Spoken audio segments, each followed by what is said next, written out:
तो भाई एक नई सीरीज स्टार्ट करने से पहले एक ही बात कहना चाहूंगा, जिसने चैनल को सब्सक्राइब नहीं किया है कर दीजिए एंड वीडियो को लाइक जरूर कर दीजिएगा। तो चलिए शुरू करते हैं। एपिसोड की स्टार्टिंग में हमें एक खाई का सीन दिखाया जाता है, जहाँ पर एक बंदा लटका हुआ होता है और चिल्लाते हुए कहने लगता है, लीक आई आखिरकार तुम मेरे साथ ये सब क्यों करने में लगी हुई हो, मैंने तुम्हारा क्या बिगाड़ा है। तभी अपोजिट वाला बंदा उससे कहने लगता है कि चैनवान, रूमर्स में ऐसी बात फैली हुई है कि तुम्हारी जो सिस्टर है वो वाकई में बहुत ज्यादा ब्यूटीफुल है। कैसा रहेगा कि अगर तुम मुझे अपनी सिस्टर दे दो ताकि वो मुझे बेड पर एंटरटेनमेंट कर सके, और अगर तुम ऐसा करते हो तो मैं तुम्हारी मदद कर दूंगा। तुम इसके ऑफर के बारे में क्या सोचते हो। ये बात सुनने के बाद इसे गुस्सा आ जाती है और चिल्लाते उससे कहने लगता है कि लीक आई, तेरी हिम्मत कैसी हुई मेरी सिस्टर के बारे में ऐसा सोचने की भी। अगर तूने उसे छूने की हिम्मत भी दिखाई तो मैं तेरे कुत्ते के टुकड़े टुकड़े करके कुत्तों खिला दूंगा। ये बात सुनने के बाद लीकाई उससे कहने लगता है कि जरा अपने आप को देखो, तुम्हें वाकई में ऐसा लगता है कि तुम मुझे मारने के काबिल बचोगी भी, और तुम्हें ऐसा क्यों लगता है कि तुम मुझे मारने में कामयाब भी रहोगे। तभी वो हमारे एमसी के हाथों पर अपना पैर रखने लगता है ताकि वो नीचे गिर जाए और मर जाए। उनमें से एक साथी उससे बोलने लगता है कि सीनियर ब्रदर ली, ये हमारे गिल्ड में यानी कि हमारे सेक्ट में इतना ज्यादा इंपॉर्टेंट बंदा नहीं है। अगर हम इसे मार भी देते हैं कुछ मजे करते करते तो कोई भी इसका बदला लेने के लिए हमसे नहीं आने वाला, तो हमारे लिए यही बेटर रहेगा कुछ मजे करते हैं और उसे यहीं पर मार देते हैं। तभी दूसरा बंदा उससे कहने लगता है कि एग्जैक्टली, आखिरकार तुम जैसे कचड़े की हमें चिंता करने की क्या जरूरत है, और हम यहाँ पर अपना समय क्यों बर्बाद करें। तभी लीका एकदम जानवरों जैसा चेहरा बनाते हुए स्माइल मारता हंसने लगता है और उससे कहने लगता है कि अच्छी बात है, तुम तो बाकी में सच कह रहे हो, चलो हम तुम्हें जहन्नुम में मिलेंगे लिटिल ब्रेड। मुझे इस बात पर पूरा डाउट है कि हम लोग वापस मिलेंगे शायद ही, और तुम्हें चिंता करने की जरूरत नहीं है। तुम्हारे मरने के बाद मैं तुम्हारी सिस्टर के पास जरूर जाने वाला हूँ। और उसके बाद वो हमारे एमसी के हाथों को जोर से दबा देता है, जिससे कि पेन के कारण वो उसे पकड़ नहीं पाता और वो पत्थर भी वहां से टूट जाता है और हमारा एमसी उस पहाड़ के नीचे बहुत जोरों से गिर जाता है। और जमीन पर गिरने के बाद उसे काफी ज्यादा चोट लग जाती है। तो वो उसे देखकर मन में सोचते हुए कहने लगता है कि मेरी हालत तो बहुत ज्यादा खराब हो चुकी है, क्या मैं वाकई में यहाँ पर मरने वाला हूँ। दूसरी तरफ वो तीनों की तीनों ऊपर से देखने में लगे हुए होते हैं। उनमें से एक बंदा कहने लगता है कि सीनियर ब्रदर, अब हमें यहाँ से चलना चाहिए। ऐसा हो ही नहीं सकता कि इतनी ऊंचाई से इतने पहाड़ से गिरने के बाद वो बंदा यहाँ पर जिंदा बच जाए। तभी लीकाई उससे कहने लगता है कि अगर ये वाकई में यहाँ से गिरकर मरता भी नहीं है, जिंदा रह भी जाता है, तो शायद तुम्हें ये बात तो पता ही होगी कि इस पहाड़ के नीचे काफी ज्यादा ज़ॉम्बीज मौजूद हैं, जो कि इसके बॉडी के चीथड़े उड़ा देंगे। उनके खिलाफ इसका बचना नामुमकिन के बराबर है। चलो गाइस, अब हमें चलना चाहिए चैन यूना को ढूंढने के लिए, जाने कि हमारे एमसी की सिस्टर को ढूंढने के लिए। और नीचे से अजीब तरीके की आवाजें आ रही होती हैं। हमारा एमसी अभी भी मरना नहीं चाहता और अपने हाथों को इधर उधर फैलाने लगता है और कहने लगता है कि चाहे कुछ भी हो जाए मैं यहाँ पर नहीं मर सकता। मेरी सिस्टर चेन योना अभी भी मेरा इंतजार करने में लगी हुई है, मैं यहाँ पर नहीं मर सकता, मुझे यहाँ से निकलना होगा। और वो इतनी ज्यादा कोशिश कर ही रहा होता है, तभी सामने देखकर काफी शॉक हो जाता है क्योंकि उसको चारों तरफ से ज़ॉम्बीज के द्वारा घेर लिया गया है, जिसको देखकर वो और भी ज्यादा शॉक हो जाता है और सोचने लगता है कि अब मुझे क्या करना चाहिए। हाँ, मुझे याद आ चुका है कि जिस जगह पर मैं गिरा हुआ हूँ वो जगह स्क्रॉचिंग सन सेक्ट को बिलोंग करती है। ये जो पूरा का पूरा सेक्ट है उसे 50 साल पहले पूरी तरीके से ज़ॉम्बी वायरस के द्वारा इन्फेक्ट कर दिया गया था, और यहाँ के जितने भी डिसिपल्स है वो ऑलरेडी ज़ॉम्बीज में तब्दील हो चुके हैं, यानी कि बदल चुके हैं। अगर यहाँ पर सभी के सभी ज़ॉम्बीज ने मुझे चारों तरफ से घेर लिया तो वाकई में क्या यहाँ पर कोई चांस है मेरा सर्वाइव करने का। और जब ये इतना सोचने में लगा ही हुआ होता है तभी अचानक से इसके दिमाग की घंटी बजती है और उसमें सिस्टम प्रकट होता है। सिस्टम प्रकट होते हैं, बाबा अपन आ चुका है बाबा, और क्या लगता है कि ज़ॉम्बीज रिडाइट किए गए हैं आसपास से, all thing extraction system activate किया जा रहा है। ये बात सुनने के बाद वो पूरी तरीके से कंफ्यूज होने लगता है और कहने लगता है आखिर ये साउंड यानी कि ये आवाज मेरे कानों में कहां से आ रही है। और एक अजीब तरीके की रोशनी हमारे एमसी की बॉडी को चारों तरफ से घेर लेती है और सिस्टम उससे कहने लगता है कि जो तुम्हारी विटल साइंस को होस्ट के अंदर से डिटेक्ट किया गया है, न्यूबी प्रोटेक्शन सिस्टम मोड को एक्टिवेट किया जा रहा है, क्या तुम अपनी एचपी को पूरी तरीके से रिस्टोर करना चाहोगे। ये बात सुनने के बाद हमारा एमसी पूरी तरीके से शॉक हो जाता है। शॉक के मारे उस मुंह उसका फटा रह जाता है और मन में सोचते हुए क्या लगता है, क्या ये सब क्या कहने में लगा हुआ है, ये आवाज कहाँ से आ रही है। लेकिन खैर मेरे पास चांस नहीं है, मुझे एक यस कहना होगा। और वो तुरंत हाँ कह देता है चिल्लाते हुए, और जैसे ही वे हाँ कहता है तभी उसके बाद थोड़ी ही देर बाद सिस्टम उसकी सारी की सारी एचपी को रिकवर कर देता है, जिससे कि उसके जितनी भी चोट लगी हुई थी, जितने भी घाव थे उसके हाथ पैर शरीर चेहरे पर, सब कुछ पूरी तरीके से टकाटक से ठीक हो जाता है, जिसको देखकर वो काफी शौक होता है और कहने लगता है कि मेरी सभी की सभी इंजरीज 1 सेकंड में हील हो चुकी है। वाह, ये वाकई में बहुत सरप्राइजिंग है। अब जबकि मेरी सारी की सारी स्ट्रेंथ वापस आ चुकी है तो मैं इनसे फाइट कर सकता हूँ किस तरीके से। और तभी हमारा एमसी डुअल ब्लेड बुलाता है अपनी, जो कि उसके पास होती है फाइट करने के लिए। और जब वो ज़ॉम्बी से फाइट करने के लिए जाता है तो पता चलता है कि वो ज़ॉम्बी तो इससे भी ज्यादा पावरफुल है और वो एक ही झटके में हमारे एमसी को दूर उठाकर फेंक देता है, जिसको देखकर मन में सोचते हुए एमसी कहने लगता है कि ये बंदा तो वाकई में फॉर्मिडेबल ज़ॉम्बी है, इसको हराना मेरे लिए आसान नहीं होने वाला। ये बंदा जरूरी जब जिंदा हुआ करता था तो बहुत ज्यादा स्ट्रॉन्ग कल्टिवेटर रहा होगा। और जबकि इसके ड्रेस देखकर लगता है कि ये जरूर स्टुअर्ट लेवल का मार्शल आर्टिस्ट होगा। उसकी आवाज सुनने के बाद वहाँ पर और भी ज्यादा ज़ॉम्बीज आ जाते हैं और हमारे एमसी को चारों तरफ से घेर लेते हैं, जिसको देखकर हमारे एमसी के पास कोई भी चारा नहीं बचता, तो वो अपनी जान बचाने के लिए दूसरी डायरेक्शन में भजने लगता है। यहाँ पर वो अंदर का सीन होता है और कहने लगता है कि अगर इतने सभी के सभी ज़ॉम्बीज ने अब मुझे घेर लिया है तो मेरे पास कोई भी चारा नहीं है अकेले इनसे फाइट करने के लिए, और ना ही ये कोई अच्छा आइडिया होने वाला है। अगर मुझे इनके वायरस के द्वारा इन्फेक्ट कर लिया गया तो मैं भी यहाँ पर एक ज़ॉम्बी बन जाऊंगा, तो मुझे जहाँ से जल्द निकलना होगा। और जाते जाते उसे एक दरवाजा दिखाई देता है, जिसको देखकर वह कहने लगता है कि जी स्क्रोचिंग सनसेट का स्टोर रूम है वो यहाँ से ज्यादा दूर नहीं होना चाहिए और वहाँ का एग्जिट भी मुझे जरूर मिल जाएगा, तो शायद मैं वहाँ से फास्ट निकलने में कामयाब रहूंगा। लेकिन जब वो स्टोर रूम के गेट के एग्जिट के पास पहुंचता है तो वो देखकर काफी शॉक हो जाता है, क्योंकि उस गेट को काफी ज्यादा ज़ॉम्बीज ने घेर कर रखा हुआ है। और कहने लगता है मन में सोचते हुए, शिट, यहाँ पर तो पहले से ही काफी ज्यादा ज़ॉम्बीज घेर के रखे हुए हैं इस गेट को। अगर मैं वाकई में यहाँ से जाना चाहता हूँ तो मुझे इनके बीच से जाना पड़ेगा। लगता है कि अब मेरे पास कोई भी चारा नहीं बचा हुआ है, मुझे उनको आवाज देकर उस जगह से भगाना होगा और उसके बाद उन सभी को एक एक करके मार कर ही यहाँ पर निकलने का मुझे मौका मिल सकता है। लेकिन अगर मैं कुछ ज्यादा लाउड रहा या फिर कोई ज्यादा शोर मचाया तो आसपास के जितने भी ज़ॉम्बीज है वो मेरी तरफ आ जाएंगे और मैं पक्का मारा जाऊंगा उसके बाद। और तभी भी एक ज़ॉम्बी को अपने पास बुलाता है और उसके पीछे पड़ जाता है वह ज़ॉम्बी, तो उसको देखकर मन में सोचते हुए कहने लगता है, इस ज़ॉम्बी को देखकर ऐसा लगता है कि इस ज़ॉम्बी के पास किसी भी तरह की कोई भी अंतरात्मा नहीं है, यानी कि कोइंसिडेंस नहीं है, और वो मेरी ट्रैप में इतनी आसानी से फंस गए जितना मैंने सोचा भी नहीं था। लेकिन फिर भी ये ज़ॉम्बी काफी ज्यादा पावरफुल होता है और वो हमारे एमसी को ऑलमोस्ट पकड़ने वाला होता है। लेकिन तभी हमारा एमसी अपनी फुल पावर का इस्तेमाल करने के लिए पीछे मुड़कर उसके पास जो स्वॉर्ड होती है वो ज़ॉम्बी को सर पर पटक देकर मार देता है, जिस प्रेशर के कारण हमारा एमसी भी उस पोजीशन दूर जाकर गिरता है। और सिर्फ इतना ही नहीं बल्कि में वो ज़ॉम्बी भी दूर हो जाता है। और मन में सोचते हुए कहने लगता है कि ये वाकई में बहुत सरप्राइजिंग वाली बात है, जो लो रैंक के सबसे ज्यादा लो रैंक के डिसिपल की जो स्ट्रेंथ है जब वो जिंदा हुआ करता था उसके ज़ॉम्बी बनने के बाद उसके मुकाबले में इसकी स्ट्रेंथ काफी ज्यादा बढ़ चुकी है और वो मुझसे इस तरीके से फाइट कर सकता है। मैं अभी भी काफी ज्यादा कमजोर हूँ, मुझे कुछ सोचना होगा। तभी हमारा एमसी की दिमाग की घंटी बजती और वो सिस्टम को बुलाता है और उससे कहने लगता है कि ये सिस्टम तुम यहाँ पर मौजूद हो जबकि तुम मेरी इंजरीज को इतनी ज्यादा अच्छी तरीके से इंस्टेंटली हील कर सकते हो, तो इसका मतलब ये हुआ कि अगर तुम इन ज़ॉम्बीज को मार देते हो तो ये तुम्हारे लिए काफी ज्यादा आसान होगा। सही कहा ना मैंने? तभी सिस्टम वहां पर प्रकट होता है और हमारे एमसी से कहने लगता है कि जो एचपी रजिस्ट्रेशन वाली प्रोसेस थी वो सिर्फ और सिर्फ फर्स्ट टाइम यूजर्स की थी। मैं सिर्फ और सिर्फ तुम्हारी एक्सट्रैक्शन प्रोसेस को करने में तुम्हारी मदद कर सकता हूँ, डायरेक्टली मैं तुम्हारे दुश्मन को डैमेज नहीं दे सकता। ये बात सुनने के बाद एमसी उससे कहने लगता है कि अगर ऐसी बात है तो मेरी मदद करो इस ज़ॉम्बी को एक्सट्रैक्ट करने के लिए अभी कभी। ये बात सुनने के बाद तभी एमसी सिस्टम एमसी को बताता है कि अगर तुम किसी को एक्सट्रैक्ट करना चाहते हो तो तुम्हें उसे पहले मारना होगा, सिर्फ और सिर्फ डेड बॉडीज को ही मैं एक्सट्रैक्ट कर सकता हूँ जो जिंदा नहीं है। इस बात को सुनने के बाद एमसी काफी शॉक हो जाता है और जब इतना सोचने में लगा ही हुआ होता है तभी वो ज़ॉम्बी हमारे एमसी पर अटैक कर देता है और एमसी मन में सोचते हुए कहने लगता है, इसका मतलब ये हुआ कि मुझे इस ज़ॉम्बी से फाइट करने की जरूरत है। लगता है कि अब मेरे पास कोई भी चारा नहीं बचा हुआ इससे फाइट करने के अलावा। तो हमारा एमसी अपनी जान बचाने के लिए रिवर्स ब्लड फ्यूरी स्ट्राइक का इस्तेमाल करने लगता है, जिससे इसके सारे के सारे ब्लड मर्डियंस की जो एनर्जी होती है वो रिवर्स पावर में चलने लगती है।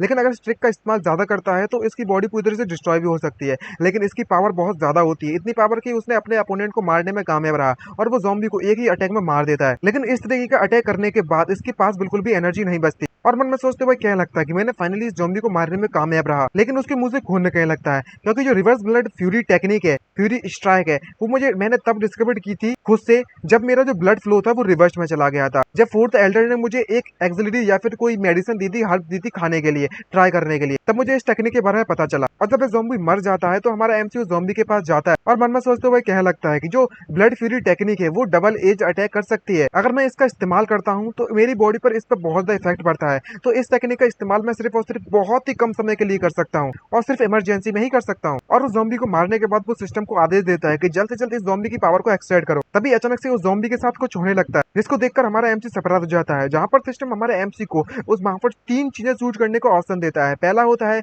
या तो इसका कल्टीवेशन लेवल चुरा लो, या तो ज़ॉम्बीज की मेमोरीज, या फिर जो ज़ॉम्बीज के अंदर पॉइजन है वो चुरा लो। ये बात सुनने के बाद एमसी काफी शॉक हो जाता है और कहने लगता है, मैं यहाँ तक कि इन ज़ॉम्बीज के अंदर का जो पॉइजन है उन्हें भी एक्सट्रैक्ट कर सकता हूँ। वाओ, ये तो सरप्राइजिंग वाली बात है। तभी वो थर्ड ऑप्शन को चुनता है और कहने लगता है कि मेरे लिए यही बेटर रहेगा। मैं इस वक्त अभी अपनी एबिलिटीज को नहीं बढ़ा सकता, मेरे लिए अपनी एबिलिटी से बढ़ाना कुछ और ज्यादा जरूरी है। और तभी सिस्टम उस ज़ॉम्बी के अंदर से उसके पॉइजन को एक्सट्रैक्ट कर सिस्टम स्पेस में डालने लगता है और एमसी को पावर लेवल अप होने लगता है। आई डोंट नो किस लिए उन्हें लगा हुआ है, क्योंकि इसने कल्टीवेशन तो नहीं लिया, थर्ड ऑप्शन चुना है पॉइजन को चुनकर, लेकिन किसी तरीके से वो फाइनली ब्रेक थ्रू कर चुका है क्यू रिफाइनिंग स्टेज पर और कल्टीवेशन रियलमी के फर्स्ट स्टेज पर अपना पहला कदम इसने रख लिया है। और एक समय पर जो फोर्थ एल्डर थे जिनके लिए मैं काम करता हूँ, उन्होंने मुझसे कहा था कि मेरे शरीर में किसी भी तरह के कोई भी कल्टीवेशन के लिए टैलेंट है ही नहीं और मैं कभी भी पूरी की पूरी लाइफ में कल्टीवेट नहीं कर पाऊंगा। लेकिन अब जबकि मेरे पास ऑल थिंग एक्सट्रैक्शन सिस्टम मौजूद है तो मुझे लगता है कि मैं इजीली फर्स्ट स्टेज पर पहुंच चुका हूँ, yellow temple foundation building stage पर। अब जबकि मैं पावरफुल बन रहा हूँ तो इसका मतलब समय आ चुका है कि अब चलते हैं जो उस गेट को गार्ड करने में लगे हुए हैं उन सभी के सभी ज़ॉम्बीज को मैं यहीं पर पूरी तरह से तबाह कर देता हूँ और पूरे गेट को क्लियर करने के बाद मेरी स्ट्रेंथ भी वहां पर बढ़ जाएगी और पता लगाऊं कि आखिरकार मैं कितना ज्यादा पावरफुल हूँ। और उस ज़ॉम्बी से फाइट करने के लिए वो तुरंत पहुंच जाता है। तभी एक ज़ॉम्बी उस पर अटैक करने के लिए कूद पड़ता है। पावर अप होने के बाद हमारा एमसी बिना किसी परेशानी के उस ज़ॉम्बी को मारने के बाद नीचे आ जाता है, वो भी एक झटके में। और मन में सोचते हुए कहने लगता है कि क्यू रिफाइनिंग स्टेज पे पहुंचने के बाद मेरी जो स्ट्रेंथ है पहले के मुकाबले में कम से कम 10 गुना तक बढ़ चुकी है। और तभी सिस्टम को उस ज़ॉम्बी से एक्सेस करने के लिए बोल देता है और इस बार हमारा एमसी वहां पर ऑप्शन चुनता है कल्टीवेशन लेवल को एब्जॉर्ब करने के लिए और बिना किसी परेशानी के सिस्टम की मदद से इसके कल्टीवेशन लेवल बढ़ जाता है। लेकिन अभी भी ये इतना ज्यादा पावरफुल नहीं बना है कि वो ज्यादा पावरफुल ज़ॉम्बीज को संभाल सके और इतना इसके लिए काफी नहीं होने वाला। और जब ये एब्जॉर्ब करने में लगा हुआ होता है तभी वहां पर कई सारे ज़ॉम्बीज और आ जाते हैं जो कि एमसी पर अटैक करने लगते हैं, जिसको देखकर वो काफी शॉक हो जाता है। अब उसके पास उन्हें मारने के अलावा कोई भी दूसरा चारा नहीं बचता। लेकिन अब जो है बिना किसी परेशानी के लेवल अप कर चुका है तो वो उन छोटे मोटे ज़ॉम्बीज को आसानी से हरा सकता है। उन सभी ज़ॉम्बीज को हराने के बाद सिस्टम को एक्सट्रैक्ट करने के लिए बोल देता है उन ज़ॉम्बीज की कल्टीवेशन लेवल को और पूरी तरीके से सभी के सभी पावर्स को एब्जॉर्ब कर लेता है। जब उसे पता चलता है कि वो ऑलरेडी मिडिल स्टेज पर पहुंच चुका है फर्स्ट स्टेज की, तो वो काफी ज्यादा सरप्राइज हो जाता है और खुशी के मारे कहने लगता है कि ये तो वाकई में इनक्रेडिबल एबिलिटी है मेरे पास और मैं इतनी तेजी से ग्रो होने में लगा हुआ हूँ। और जब इसके आसपास के सारे ज़ॉम्बीज वहां पर मारे जाते हैं तो थोड़ा सोचते हुए कहने लगता है कि अब समय आ चुका है कि मुझे जल्द से जल्द घर वापस जाना होगा, मुझे अपनी सिस्टर के पास। जब इतना सोचने में लगा ही होता है तभी पीछे से एक भयानक ज़ॉम्बी आता है जो कि उसे घूरने लगता है। लेकिन हमारा एम सोचता है कि यहाँ पर बस एक नॉर्मल सा ज़ॉम्बी है जो कि उसे कोई भी परेशानी नहीं खड़ी करेगा उसके लिए। लेकिन तभी वो भयानक ज़ॉम्बी जैसे ही हमारे एमसी पर अटैक करता है तो एमसी देखकर काफी ज्यादा शॉक हो जाता है और उससे कहने लगता है ओ शिट, ये तो स्टूवर्ड लेवल का ज़ॉम्बी आ चुका है। तभी वो ज़ॉम्बी हमारे एमसी पर अटैक कर देता है लेकिन वो अपनी स्वॉर्ड से उसके अटैक को रोकने की कोशिश करता है। लेकिन पता चलता है उस ज़ॉम्बी की स्ट्रॉन्ग काफी ज्यादा होने के कारण हमारे एमसी को बहुत ज्यादा इम्पैक्ट पड़ता है और वो पीछे जाकर गिर जाता है। लेकिन किसी तरीके से अपने आप को संभालने के बाद अपने इंजरीज को देखते हुए उससे कहने लगता है कि मेरी किस्मत काफी ज्यादा अच्छी थी कि उस ज़ॉम्बी के द्वारा मेरे शरीर पे किसी भी तरीके के घाव नहीं आए हुए हैं। अगर मैं इन्फेक्टेड हो चुका होता ज़ॉम्बी वायरस से तो मेरे लिए यहीं पर कहानी खत्म हो जाती। दूसरी तरफ वह ज़ॉम्बी काफी ज्यादा गुस्से में नजर आने में लगा हुआ है और पागलों की तरह वहां पर चिल्लाना चालू कर देता है और हमारे एमसी पर अटैक करने के लिए कूद पड़ता है। इसको देखने के बाद एमसी काफी शॉक होते हुए कहने लगता है कि ये ज़ॉम्बी तो यहाँ पर स्क्रॉचिंग सन पाम टेक्निक का इस्तेमाल करने में लगा हुआ है। ये तो स्क्रॉचिंग सनसेट की सीक्रेट टेक्निक है ना, मुझे इस बारे में बिल्कुल भी उम्मीद नहीं थी कि ये बंदा इस टेक्निक को भी जानता होगा। लगता है कि इस लेवल में यानी कि इस सेक्ट में इसका लेवल कोई छोटा मोटा नहीं होने वाला। और जैसे ही वो ज़ॉम्बी हमारे एमसी पर अटैक करता है तो एमसी रोकता है लेकिन तभी वहां पर एक जोरदार धमाका होता है जिससे कि हमारा एमसी पीछे जाकर गिरने लगता है और किसी तरीके से वे अपने आप को संभालता है और कहने लगता है कि मुझे वापस से कोई मूव इस्तेमाल करना पड़ेगा और वो वाला मूव इस्तेमाल करूंगा तभी मैं इसका कुछ बिगाड़ पाता हूँ, वरना मुझे नहीं लगता कि मैं इसका मैच भी हूँ, ये मुझे आसानी से हरा देगा। तभी हमारा एमसी वापस से रिवर्स ब्लड फ्यूरी स्ट्राइक का इस्तेमाल करने लगता है जिससे कि इसकी सारी की सारी पावर कुछ पल के लिए काफी बढ़ जाती है और बिना कुछ सोच समझे उस ज़ॉम्बी पर अटैक कर देता है और कहने लगता है कि अब इससे बच के दिखाओ। मुझे पता है कि मैं ज्यादा देर तक इसका इस्तेमाल तो नहीं कर सकता लेकिन तुझे हराने के लिए तो कुछ भी करना पड़ेगा मुझे। और एक ही स्प्लिट सेकंड में वो उस ज़ॉम्बी के क्रॉस हो जाता है और अगले ही पल दिखाया जाता है कि वो ज़ॉम्बी वहीं पर मर जाता है, जिसको देखकर वो काफी खुश होता है और कहने लगता है कि मैंने फाइनली इस ज़ॉम्बी को यहाँ पर हरा दिया है। लेकिन वो ज़ॉम्बी अभी भी जिंदा होता है, उसकी आखिरी सांसें चल रही होती हैं। हमारा एमसी ऊपर से अपनी स्वॉर्ड लेकर उस पर कूदते हुए उससे कहने लगता है कि अब मेरी जो लास्ट स्ट्राइक है मैं सिर्फ यही कर सकता हूँ और वो कूद जाता है उस ज़ॉम्बी पर और सीधे जाकर उसके सर में अपनी स्वॉर्ड को घुसेड़ देता है और कहने लगता है कि मुझे इस ज़ॉम्बी के ब्रेन को पूरी तरह से डिस्ट्रॉय करना होगा,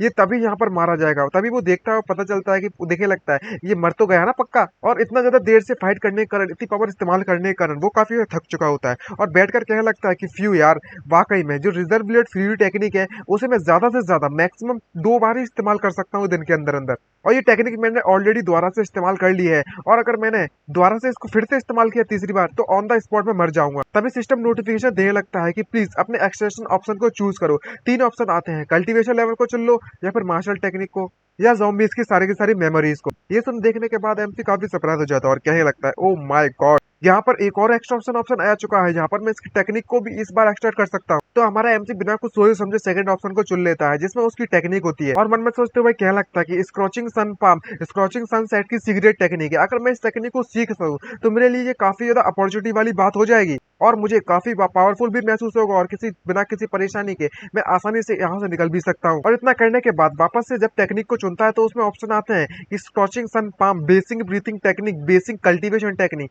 आप कौन सी चुनना चाहोगे। लेकिन हमारा एमसी ज्यादा नहीं सोचता और स्क्रॉचिंग सन पाम टेक्निक को एब्जॉर्ब कर लेता है और तभी सिस्टम उसे बिना किसी परेशानी की कॉपी कर लेता है या फिर कट कर लेता है, एक ही बात है। और बिना किसी परेशानी के जब उस टेक्निक को सीख जाते हैं तो हमारा एमसी काफी खुशी होते हुए कहने लगता है, वाओ, मैंने तो वाकई में स्क्रॉचिंग सन पाम टेक्निक को सीख लिया है और जो सिस्टम है वो वाकई में बहुत ज्यादा अमेजिंग है। इसने इस टेक्निक को ऑटोमेटिकली मेरे दिमाग के अंदर कल्टीवेशन को डाल दिया है और बिना किसी परेशानी के मैं तुरंत इसका इस्तेमाल भी कर सकता हूँ। और सिर्फ इतना ही नहीं बल्कि मैं रफली इसे परफॉर्म भी कर सकता हूँ पहली पहली बार। और हमारा एमसी अपने सिस्टम को थम्स अप देने लगता है, लेकिन सिस्टम भी भाई साहब पूरी तरीके से कंफ्यूज होता है। जब भी अपनी ख्याली पुलाव वाली दुनिया में मस्त मगन था तभी पीछे से एक और भयानक ज़ॉम्बी आता है जो कि सबसे पावरफुल है और कहने लगता है कि आखिरकार तुमने मेरे बेटे को क्यों मारा। जिसे देखकर एमसी काफी ज्यादा शौक से घबराकर पीछे मुड़कर देखता है और कहने लगता है कि वहां पर कौन है। और तभी वहां पर एक बहुत ही भयानक ज़ॉम्बी प्रकट होता है जिसमें से बहुत ज्यादा भयानक ऑर्डर निकलने में लगा हुआ है, जिसको देखकर एमसी की कथाएं पूरी तरीके से फट जाती है और वहां पर कहने लगता है कि कितना ज्यादा हैवी और महसूस होने में लगा हुआ है मुझे। आखिरकार बात करें ज़ॉम्बी के लेवल की तो आखिरकार किस लेवल का ज़ॉम्बी है,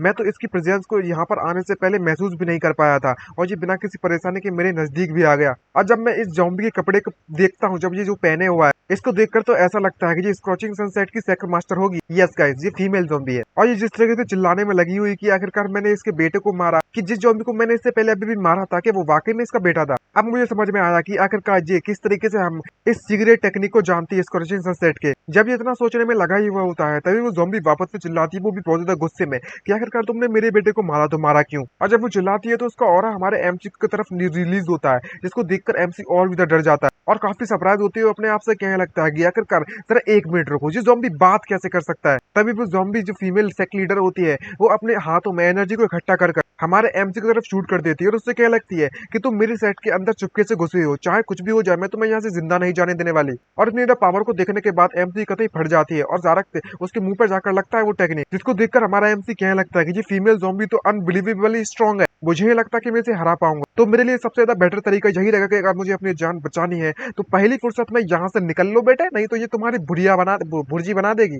लेकिन वो फीमेल ज़ॉम्बी मानती नहीं है और हमारे एमसी पर अटैक करते हुए उससे कहने लगती है कि तूने मेरे बेटे को मारा है, मेरे बेटे को वापस दे। और सबसे पावरफुल टेक्निक पाम टेक्निक का इस्तेमाल करती है, जब वहां पर एक वर्चुअली पाम आ जाता है जिसको देखकर हमारा एमसी और भी डर जाता है और देखकर कहने लगता है कि ओ शिट, अब मुझे क्या करना चाहिए यहाँ पर। और जब वो पाम टेक्निक किसी दीवार पर जाकर टकराता है तो वो दीवार भी डिस्ट्रॉय हो जाती है, जिसको देखकर एमसी और भी घबरा जाता है। लेकिन वो अपनी जान बचाना चाहता है तो क्या ही करे, वो उस जगह से जंप कर जाता है किस तरीके से उस टेक्निक से बचने के लिए, और वो भी सेम टेक्निक का इस्तेमाल करता है। तो वो फीमेल ज़ॉम्बी सेक्ट लीडर उसको देखकर काफी सरप्राइज हो जाती है और कहने लगती है आखिरकार तुम्हें हमारे सेट की स्क्रॉचिंग सन पाम टेक्निक के बारे में कैसे पता। तभी हमारा एमसी उसको मन में देखते हुए कहने लगता है कि लकीली मेरी किस्मत वाकई में अच्छी हुई कि मैंने इस टेक्निक को चुना था उस सिस्टम के द्वारा और मैं इस टेक्निक को जानता हूँ, वरना मैं यहाँ पर अभी मर चुका होता। अब लगता है कि मैं यहाँ पर कुछ भी नहीं कर सकता, मुझे जल्द से जल्द अपने सेक्ट में वापस जाना होगा और सेक्ट में जाकर सभी को इस बारे में बताना होगा। हमारे इस वर्ल्ड में कम से कम ये कहानी 100 साल पहले की है। 100 साल पहले इस कल्टीवेशन वर्ल्ड में एक अजीब तरीके के ज़ॉम्बी वायरस ने एंट्री मारी थी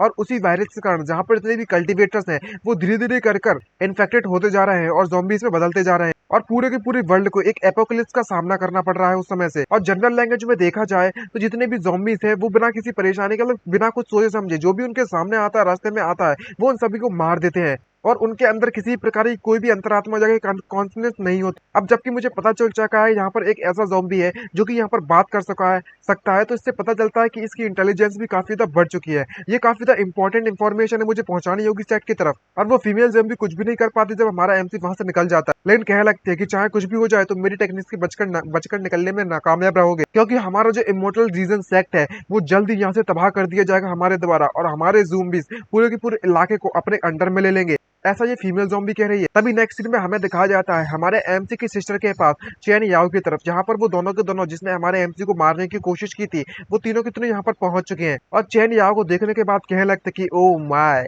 व्हाट अ ब्यूटी ब्रो, ये कितनी ज्यादा ब्यूटीफुल है। दूसरा बंदा उसको देखकर सलाह देता है और उससे कहने लगता है कि सीनियर ब्रदर ली, जब चैन और जबकि मर चुका है तो अब यहाँ पर हमें इसे टच करने थे या फिर इसके साथ जो चाहे वो करने से कोई भी नहीं रोक सकता। अब आप जो चाहे उसके साथ चैन याओ के साथ कर सकते हो। तभी भी बंदा हमारी बेचैनी आ गई, यानी कि हमारे एमसी की सिस्टर को चेहरे को अपने हाथों से पकड़ता है और उससे कहने लगता है कि इसने काफी समय पहले अपनी कॉन्शियसनेस को खो दिया था, लेकिन कोई बात नहीं, ये मेरे लिए भी काफी ज्यादा एक नया एक्सपीरियंस होने वाला है। और अपनी ठरकी नजरों से उसे देखने लगता है। और जब ये लोग अपनी ठरकी हाथों से अपने हमारे एमसी की सिस्टर को हाथ लगाते हैं, तभी पीछे से हमारा एमसी आता है और चिल्लाते हुए उससे कहने लगता है कि अपने इन गंदे हाथों से मेरी सिस्टर से दूर रखो, वरना तेरे टुकड़े टुकड़े करके कुत्तों को खिला दूंगा, और खासकर तुम दोनों तो दूर ही रहना मेरी सिस्टर से। जब ये सभी के सभी लोग देखते हैं कि हमारा एमसी वापस आ चुका है, तो वे सभी के सभी लोग काफी ज्यादा शॉक हो जाते हैं और उससे कहने लगते हैं कि चेयरमैन, आखिरकार ये कैसे पॉसिबल हो सकता है कि तुम आखिरकार मरे तो मरे क्यों नहीं हो? हमने खुद अपने हाथों से तुम्हें उस खाई में पटका था। तभी हमारा एमसी उससे कहने लगता है कि तुम्हें वाकई में ऐसा लगता है कि तुम जैसे ब्रूट लोगों को तो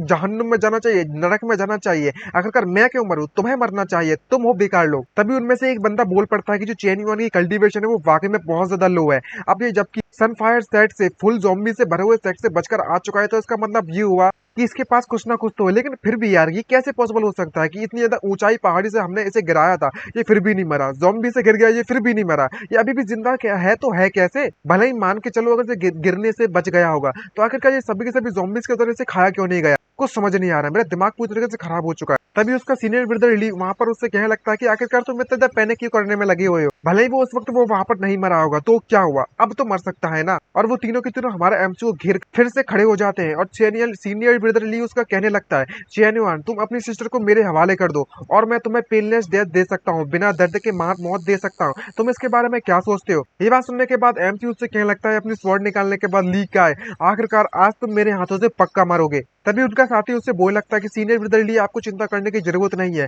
इस बंदे को तो मैं अकेला ही संभाल लूंगा। और हमारे एमसी को मारने के लिए वो उस पर कूद पड़ता है, लेकिन अगले ही पल पता चलता है कि हमारे एमसी तो उसके बीच में से दो टुकड़े कर देता है उसकी गर्दन के। उसे समझ नहीं आ रहा होता कि आखिरकार ये अभी क्या क्या हुआ, क्योंकि हमारे एमसी की रफ्तार उनसे ज्यादा होती है और उनका एक साथी वहीं पर मारा जाता है। इसको देखने के बाद सभी शॉक हो जाते हैं। तभी ली उससे कहने लगता है कि चेन्युआन आखिरकार तेरी हिम्मत कैसे हुई मेरे एक मैन को इस तरीके से मारने की, मेरे साथी को इस तरीके से मारने की? अब जबकि तुमने यहाँ पर मर्डर कर दिया है, तो अब जो रेस्पॉन्सिबल है कि तुम जैसे मर्डरर को मैं खुद मार दूं अपने हाथों से, और ये रीजनेबल वाली बात बनती है तुम्हें मारने के लिए यहाँ पे। तभी हमारा जो सिस्टम है वो हमारे एमसी को एक नोटिफिकेशन देता है कि तुमने यहाँ पर एक इमोर्टल रीजन सेट के डिसिपल को मार दिया है, कॉमन डिसिपल। तो तुम इस यहाँ पर जो एक्सेप्ट मेथड है उनमें से cultivation level, martial art technique और आइटम सिलेक्ट कर सकते हो। ये बात देखने के बाद एमसी कंफ्यूज हो जाता है और सोचते हुए कहने लगता है कि अगर इस पर्सन को देखा जाए तो जो ली काय का अंडरलिंग है, इसकी पर्सनैलिटी को जो है फिर इसके बैकग्राउंड को देखकर आखिरकार इन जैसे मिडकोर कल्टीवेशन होगी इस बंदे की ज्यादा से ज्यादा। और बात करें इसकी मार्शल आर्ट टेक्निक की, वो भी एक नंबर ही कचड़ा टेक्निक होगी, और ना ही इस बंदे के पास किसी भी तरीके की कोई भी अच्छा आइटम मौजूद होगा। तो ये बंदा बिना किसी सोचे समझे हमारा एमसी इस बंदे की कल्टीवेशन लेवल को एब्जॉर्ब कर लेता है और काफी ज्यादा खुश होता है और सिस्टम उसके कल्टीवेशन लेवल को हमारे एमसी को सौंप देता है। तभी उसका सीनियर ब्रदर ली पीते चिल्लाते हुए उससे कहने लगता है कि तुम जल्दी से जाओ, जल्दी से इस बंदे को यहीं पर टपका दो, क्योंकि जो स्लीपिंग ब्यूटी है वो मेरी होनी चाहिए, सिर्फ और सिर्फ मेरी। तभी वो दोनों के दोनों हमारे एमसी को मारने के लिए उस पर कूद पड़ते हैं एक साथ, लेकिन हमारे एमसी बिना किसी परेशानी के उन दोनों को भी एक ही बार में निपटा देता है और कहने लगता है कि तुम अपने आप को कुछ ज्यादा ही समझने में लगे हुए हो, तुम्हें लगता है कि तुम मुझे इतनी आसानी से हरा दोगे। और उन दोनों के कटकरण उनसे खून बहने लगता है, जिसको देखकर वो दोनों सरप्राइज होकर कहने लगती है आखिरकार ये सब क्या चलने में लगा हुआ है, आखिरकार जो चेन युआन की कल्टीवेशन है वो इतनी स्ट्रॉन्ग कैसे हो सकती है, ये अभी अभी तो फर्स्ट स्टेज पर पहुंच चुका है। ये देखने के बाद ये सीनियर ब्रदर ली उन तीनों चारों का वो काफी गुस्से में आ जाता है और उससे क्या लगता है कि तुम सभी के सभी यूजलेस हो, मुझे लगता है कि इस मैटर को मुझे अपने हाथों में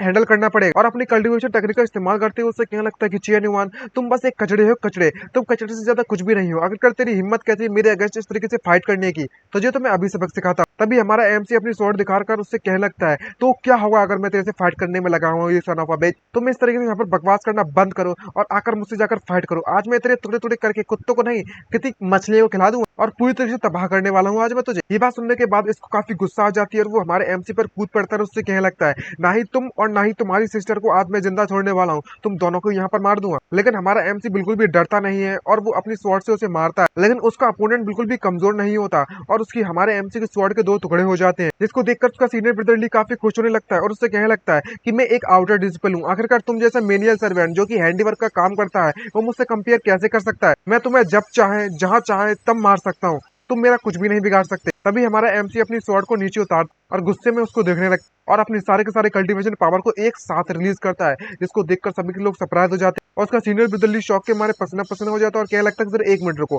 आखिर ये क्या चीज है। और हमारा एमसी अपने हाथ को उस तरफ बढ़ाकर उससे कहने लगता है जबकि तुम मुझे स्टार्टिंग से नहीं मार पाए तो अब तुम्हें फ्यूचर में कोई भी चांस नहीं मिलने वाला। और एक ही पल में उस जगह से गायब हो उस बंदे के काफी नजदीक आ जाता है और अपनी पाम टेक्निक का इस्तेमाल करने लगता है, जिसको देखकर वो बंदा काफी शॉक होते हुए कहने लगता है कि ये तो इम्पॉसिबल है, ये कैसे हो सकता है। और जैसे ही हमारा एमसी उसे अपनी पाम टेक्निक से हिट करता है तो उसकी पूरी की पूरी बॉडी जलने लगती है और फुल प्रेशर के साथ वो पीछे जाकर गिरता है और उसके मुंह से शरीर से खून निकलने लगता है और चिल्लाते हुए चौक के मारे कहने लगता है कि आखिरकार ये कैसे पॉसिबल हो सकता है कि तुम आखिरकार स्टॉचिंग सनसेट पाम टेक्निक इस्तेमाल करने में लगी हुए हो। और तभी हमारा एमसी अपनी स्वॉर्ड उसकी गर्दन पर रखता है और उससे कहने लगता है कि अब तुम्हारी यहाँ पर कहानी खत्म होती है। लेकिन वो अभी भी ली मानता नहीं है और चिल्लाते उससे क्या लगता है कि तेरी हिम्मत कैसी मुझे इस तरीके से मारने की, तुम्हें बिल्कुल भी इतनी हिम्मत नहीं आने वाली। तुम्हें पता है ना कि मैं एक आउटर सेट का डिसिपल हूँ और जो मेरा ब्रदर है वो इनर डिसिपल है। और वहां से अपनी जान बचाने के लिए भागने लगता, लेकिन हमारा एमसी उस पर बिल्कुल भी दया नहीं दिखाता और पीछे से उस पर शूट कर देता है और उसे मार देता है वहीं, और वो बंदा वहीं पर मरकर नीचे गिर जाता है। तभी हमारा एमसी उसकी डेड बॉडी को देखता है और उससे कहने लगता है कि मैंने तुमसे पहले ही कह दिया था कि आज तुम मेरे हाथों से यहाँ पर मरोगे, और ऐसा ही मैंने यहाँ पर कर दिखाया। और बाकी के इसके साथ जो लोग आए हुए होते हैं वो देखकर काफी शौक होते हुए कहने लगते हैं चिल्लाते, तुमने एक्चुअली में सीनियर ब्रदर ली को मार दिया है,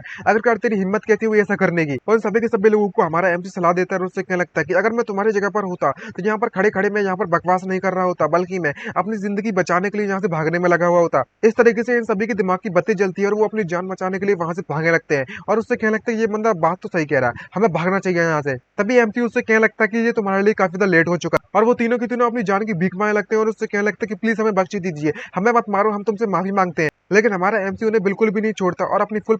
टेक्निक का इस्तेमाल करता है और उन सभी को निपटाने के बाद अपनी सिस्टर के पास जाता है और उससे कहने लगता है कि अब तुम्हें चिंता करने की जरूरत नहीं है, तुम्हारे ब्रदर तुम यहाँ पर आ चुका है तुम्हारी सुरक्षा करने के लिए। लेकिन उसकी जो सिस्टर होती है उसके अंदर कोई भी कॉन्शियसनेस नहीं होती, जिसको देखने के बाद वो काफी ज्यादा उदास लगने लगता है। तभी अपनी सिस्टर के सर पर हाथ रखते हुए उससे कहने लगता है कि तुम्हें चिंता करने की जरूरत नहीं है, मैं डेफिनेटली कोई ना कोई रास्ता ढूंढ लूंगा और तुम्हें हील कर ही रहूंगा। और उन तीनों की तरफ देखते हुए कहने लगता है कि अब समय आ चुका है कि मैं इन सभी के सभी टेक्निक इन सभी के सभी लोगों की जो टेक्निक्स है उन्हें एब्जॉर्ब कर लूं कल्टीवेशन लेवल को और एक्सट्रैक्ट कर। मैंने सभी की कल्टीवेशन को एक्सट्रैक्ट कर लिया है ऑलरेडी, अब सिर्फ और सिर्फ अकेला यही ली काय की डेड बॉडी बची हुई है। मैंने ली काय को हरा दिया है जो कि एक आउटर सेट का डिसिपल है इमोर्टल रीजन सेट का। तभी सिस्टम उसे ऑप्शन देने लगता है कल्टीवेशन चलो, मार्शल आर्टिस्ट टेक्निक चलो या फिर मेमोरीज चलो, जिसको देखकर एमसी थोड़ा सा सोचता है और उससे क्या लगता है कि जो ली काय है वो एक आउटर डिसिपल था, लेकिन इसका जो ब्रदर है वो एक पावरफुल इनर डिसिपल है। और मुझे इस बात का डर है कि मैंने इस तरीके से ली काय को यहाँ पर मार दिया है तो इवेंचुअली इसके बारे में उसे जरूर एक न एक दिन जरूर पता चल जाएगा। तो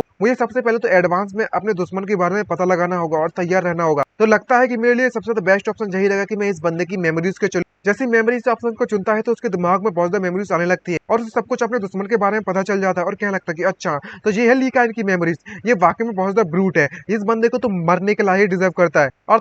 वहीं पर बैठने के बाद अपनी सिस्टर के बगल में अपने कल्टीवेशन को सॉलिडिफाई करने लगता है और कहने लगता है मन में सोचते हुए कल मैं ब्रेक थ्रू कर गया था कुछ ज्यादा, इसलिए मेरी जो फाउंडेशन है वो इस वक्त अनस्टेबल है, तो मुझे जल्द से जल्द इसे सॉलिडिफाई करना पड़ेगा और पूरी तरह से प्यूरिफाई करना पड़ेगा। और फाइनली मैंने पूरी की पूरी रात भर अपनी कल्टीवेशन को रिफाइन करने के बाद मैंने स्टेबलाइज कर लिया है अपनी फर्स्ट रियलमी कल्टीवेशन को और मैं yellow code foundation stabilisation middle stage पर पहुंच चुका हूं। चलो अब मैं अपनी याओ की कंडीशन देखने में लगा हूं, अपनी सिस्टर की कंडीशन चेक करता हूं कि अगर इसका क्या हालत है। तभी वो अपने सिस्टर के हाथों को चेक करने लगता है। यहाँ पर एक अजीब तरीके की एनर्जी उसके हाथों की तरफ बहने में लगी हुई होती है जो कि पूरी तरीके से उसकी बॉडी में भी फैली नहीं है, ये शायद ज़ॉम्बी वायरस है। इसको देखकर एमसी कहने लगता है कि फॉर्चुनेटली ये उसका ज़ॉम्बी वायरस है, जो ज़ॉम्बी पॉइजन है वो अभी तक पूरी तरीके से उसकी बॉडी में नहीं फैला हुआ है। और अपने पास्ट के बारे में बताने लगता है कि जो चेन याओ है और मैं दोनों के दोनों ऑर्फन्स है और हमारे जो पेरेंट्स है जब हम छोटे हुआ करते थे हमारे पेरेंट्स तभी मारे गए थे, और जब पूरे के पूरे वर्ल्ड में ज़ॉम्बीज फिरने में लगे हुए थे इधर उधर, वो भी इस कल्टीवेशन वर्ल्ड में, तो हमारे पास कोई भी चारा नहीं बचा हुआ था वहां से भागने के अलावा। तो हमें अपनी जान बचाने के लिए इमोर्टल रीजन सेक्ट में सर्वाइव करने के लिए रिफ्यूजी की तरफ जाना पड़ा। जब हम लोग उस सेक्ट की तरफ बढ़ने में लगे हुए थे तभी हमें एक ज़ॉम्बीज के द्वारा अटैक कर लिया गया। उसी समय में चेन याओ को उस ज़ॉम्बी के कंधे पर काट लिया गया ज़ॉम्बी के द्वारा। भले ही हम वहां से किसी तरीके से निकलने में कामयाब रहे, लेकिन जो चेन याओ है उसने अपनी सैनिटी को पूरी तरह से खो दिया है, अपनी अंतरात्मा को खो दिया है और इस तरीके से बन चुकी है और बिल्कुल भी मूव नहीं करती। लेकिन मेरे लिए अच्छी खबर ये है कि चेन याओ अभी तक पूरी तरीके से ज़ॉम्बी में तब्दील या फिर बदली नहीं है, तो मेरे पास अभी भी इसे बचाने का एक मौका है। अभी तक इसकी बॉडी में पूरी तरीके से जहर नहीं फैला है, तो मैं जल्द से जल्द डेफिनेटली कोई ना कोई ऐसा रास्ता जरूर ढूंढ लूंगा जिससे कि इसकी बॉडी में ज़ॉम्बी पॉइजन है उसको पर्ज किया जा सके, मिटाया जा सके। जब ये बातें करने में लगा ही हुआ होता है अपनी सिस्टर से, तभी पीछे से कोई आकर चेनिंग को बुलाने लगता है, यानी कि हमारे एमसी को। और एमसी बाहर निकलकर उससे कहने लगता है कि सीनियर ब्रदर हुआंग आखिरकार क्या हुआ, आप मुझे क्यों बुला रहे हो। तभी उसका सीनियर ब्रदर हुआंग उससे कहने लगता है कि तुम्हें पता भी है कि तुमसे क्या कहा गया था? क्या तुम इस बारे में भूल चुके हो कि आज तुम्हारे जो 4 एल्डर्स हैं वो मेडिकल ट्रायल के लिए तुम्हें बुलाने में लगे हुए हैं? तभी एमसी उससे कहने लगता है कि आखिरकार मैं कैसे भूल सकता हूँ। तभी उसके सीनियर ब्रदर कहने लगता है कि हमें जल्द से जल्द जाना चाहिए, हम लोग लेट हो जाएंगे। तुम्हें पता है ना, अगर लेट हो गए तो जो 4th एल्डर है वो वाकई में बहुत ज्यादा गुस्सा हो जाएंगे। तभी हमारा एमसी जब उसके साथ जाने में लगा होता है तो पीछे पीछे मन में सोचते हुए कहने लगता है कि जिन 4th एल्डर के लिए मैं काम करता हूँ वो दरअसल में जो एल्डर हैं वो हर्बलिस्ट रूम के इंचार्ज है। जब मैं पहली पहली बार इमोर्टल रीजन सेक्ट में आया था तो जो 4th एल्डर थे उनने मुझसे कहा था कि मैं मेरा जो एप्टीट्यूड है कल्टीवेशन के लिए वो बिल्कुल ही खराब है, कोई भी टैलेंट नहीं है कल्टीवेशन के लिए, इसलिए उन्होंने मुझे उस सेक्ट में ज्वाइन होने के लिए रिजेक्ट कर दिया था। और अंत में आकर जब मेरे पास कोई भी चारा नहीं बचा तो मैंने उनसे भीख मांगी, उनके पैर पकड़े और 4th एल्डर ने किसी तरीके से मेरे साथ एग्री हो गए थे मुझे एक सर्वेंट की तरह उनके लिए काम करने के लिए परमिशन देने के लिए। और मैं सर्टिफिकेट हॉल का एक वर्कर बनकर रह गया और वहां पर किसी तरीके से एंट्री लेने में कामयाब रहा। और यह कंडीशन थी कि मैं उनके जो भी एक्सपेरिमेंट होंगे, जितने भी कंडीशन पिल वगैरह बनाएंगे, मैं उनके एक्सपेरिमेंट रेट की तरह काम करूंगा। और एक सब्जेक्ट होने के नाते 4th एल्डर जो भी पिल को डेवलप करेंगे मैं उन्हें समय समय पर उन्हें टेस्ट कर दिखाऊंगा और इन्हें कंज्यूम कर पता चलेगा कि उसका क्या ही इफेक्ट होने वाले हैं। और ऑफकोर्स ये बात है कि ये जो पिल्स मुझे खिलाई जा रही हैं वो बल्कि में टॉक्सिन से भरी हुई है बहुत ज्यादा, और कई सारे साइड इफेक्ट्स भी है। और जब भी मैं उन्हें खाता हूँ तो मुझे बहुत ज्यादा दर्द महसूस होता है। तभी उसका सीनियर ब्रदर उसे 4th एल्डर के पास लेकर पहुंच जाता है और उससे कहने लगता है कि 4th एल्डर मैं इसे यहाँ पर इसे लेकर आ चुका हूँ। तभी हमारा एमसी उसे ग्रीट करता है 4th एल्डर को, और उसका 4th एल्डर उससे कहने लगता है कि चेन वन, काफी समय बाद मिले हैं, तुम्हारा ओरा देखकर ऐसा लगता है कि तुम पहले के मुकाबले में काफी ज्यादा स्ट्रॉन्गर बन चुके हो, तुम्हें देखकर तो ऐसा लगता है कि तुम कल्टीवेशन में भी इंप्रूव हो चुके हो। तभी एमसी शर्माते हुए उससे कहने लगता है कि आपका बहुत बहुत धन्यवाद जो आपने मुझे गाइडेंस दिखाई है 4th एल्डर, मैंने काफी ज्यादा थोड़ी बहुत तो प्रोसेस कर ही ली है और थोड़ी बहुत प्रोग्रेस के साथ मैं थोड़ा पावरफुल भी बन चुका हूँ। तभी 4th एल्डर उससे कहने लगता है कि रिसेंट डे में देखा जाए आजकल के दिनों में तो मेरा जो न्यू पिल का जो फॉर्मूला है उसे बनाने के लिए मुझे काफी ज्यादा प्रीसियस हर्ब का इस्तेमाल करना पड़ा, स्पिरिचुअल हर्ब का रिफाइन करने के लिए। और तभी जो कर्नल होता है जिसमें वो पिल रिफाइन हो रही होती है वो कंप्लीट हो जाता है, जिसको देखकर वो एल्डर काफी खुश हो जाता है। तभी उसमें से बहुत ज्यादा धुआं और एनर्जी निकलती है जिसको देखकर वो काफी शॉक हो जाता है और उससे लगता है कि अरे नहीं, लगता है कि एक और फेलियर हो गया। और उसमें से जब पिल्स निकलती हैं तो वो ब्लैक कलर की बॉल्स होती हैं और कुछ भी नहीं, जिसको देखकर उस 4th एल्डर का दिमाग खराब हो जाता है और उससे क्या लगता है कि शिट, मैं वापस से फेल हो चुका हूँ और ये वापस से यूजलेस पिल्स में तब्दील हो चुकी है। आखिरकार मैं गलत गया तो गया कहाँ पर? तभी हमारा एमसी को उससे गंदी स्मेल आती है तो क्या लगता है कि ये पिल्स वाकई में बहुत ज्यादा भयानक स्मेल्स आने में लगी हुई है और 4th एल्डर को भी इसमें ऐसा ही लगता है। लेकिन वो हमारे एमसी को वो सभी के सभी पिल्स खाने के लिए दे देता है, जिसको देखकर एमसी सीरियस होता है और उससे क्या लगता है कि अब मास्टर यानी कि 4th एल्डर, क्या आप वाकई में सीरियस हो कि मुझे इन्हें खाना चाहिए? तभी 4th एल्डर उससे क्या लगता है कि बकवास करना बंद करो, तुम्हें यहाँ पर टेस्ट के लिए रखा गया है और तुम्हें हर एक पिल को टेस्ट करना पड़ेगा, उससे फर्क नहीं पड़ने वाला कि वो फेलियर पिल्स हैं या फिर सक्सेसफुल। लेकिन एमसी को उसमें से बहुत ज्यादा स्मेल आ रही होती है तो कहने लगता है कि ये वाकई में बहुत ज्यादा बदबू मार रही है यार। तभी पीछे से उसका सीनियर ब्रदर चिल्लाते हुए उससे कहने लगता है कि आखिरकार तेरी हिम्मत कैसी हो ऐसा कहने की, तुम एक पिल टेस्टर हो, तुम्हें पिकी होने की भी जरूरत नहीं है, तुम्हारा कोई भी हक नहीं बनता कि तुम चुन सको। तभी 4th एल्डर उससे कहने लगता है कि मैं वाकई में तुम्हारी बकवास नहीं सुनना चाहता, जल्दी से खा लो इन्हें। तभी हमारा एमसी उन पिल्स को देखकर मन में सोचते हुए कहने लगता है कि मैंने ऑलरेडी इस बंदी की काफी ज्यादा फेल्स पिल्स को खाकर बैठा हुआ, यहाँ तक कि इसकी जो फेलियर पिल्स थी आज तक की वो भी इतनी ज्यादा गंदी तरीके से गंदी स्मेल नहीं मारा करती थी।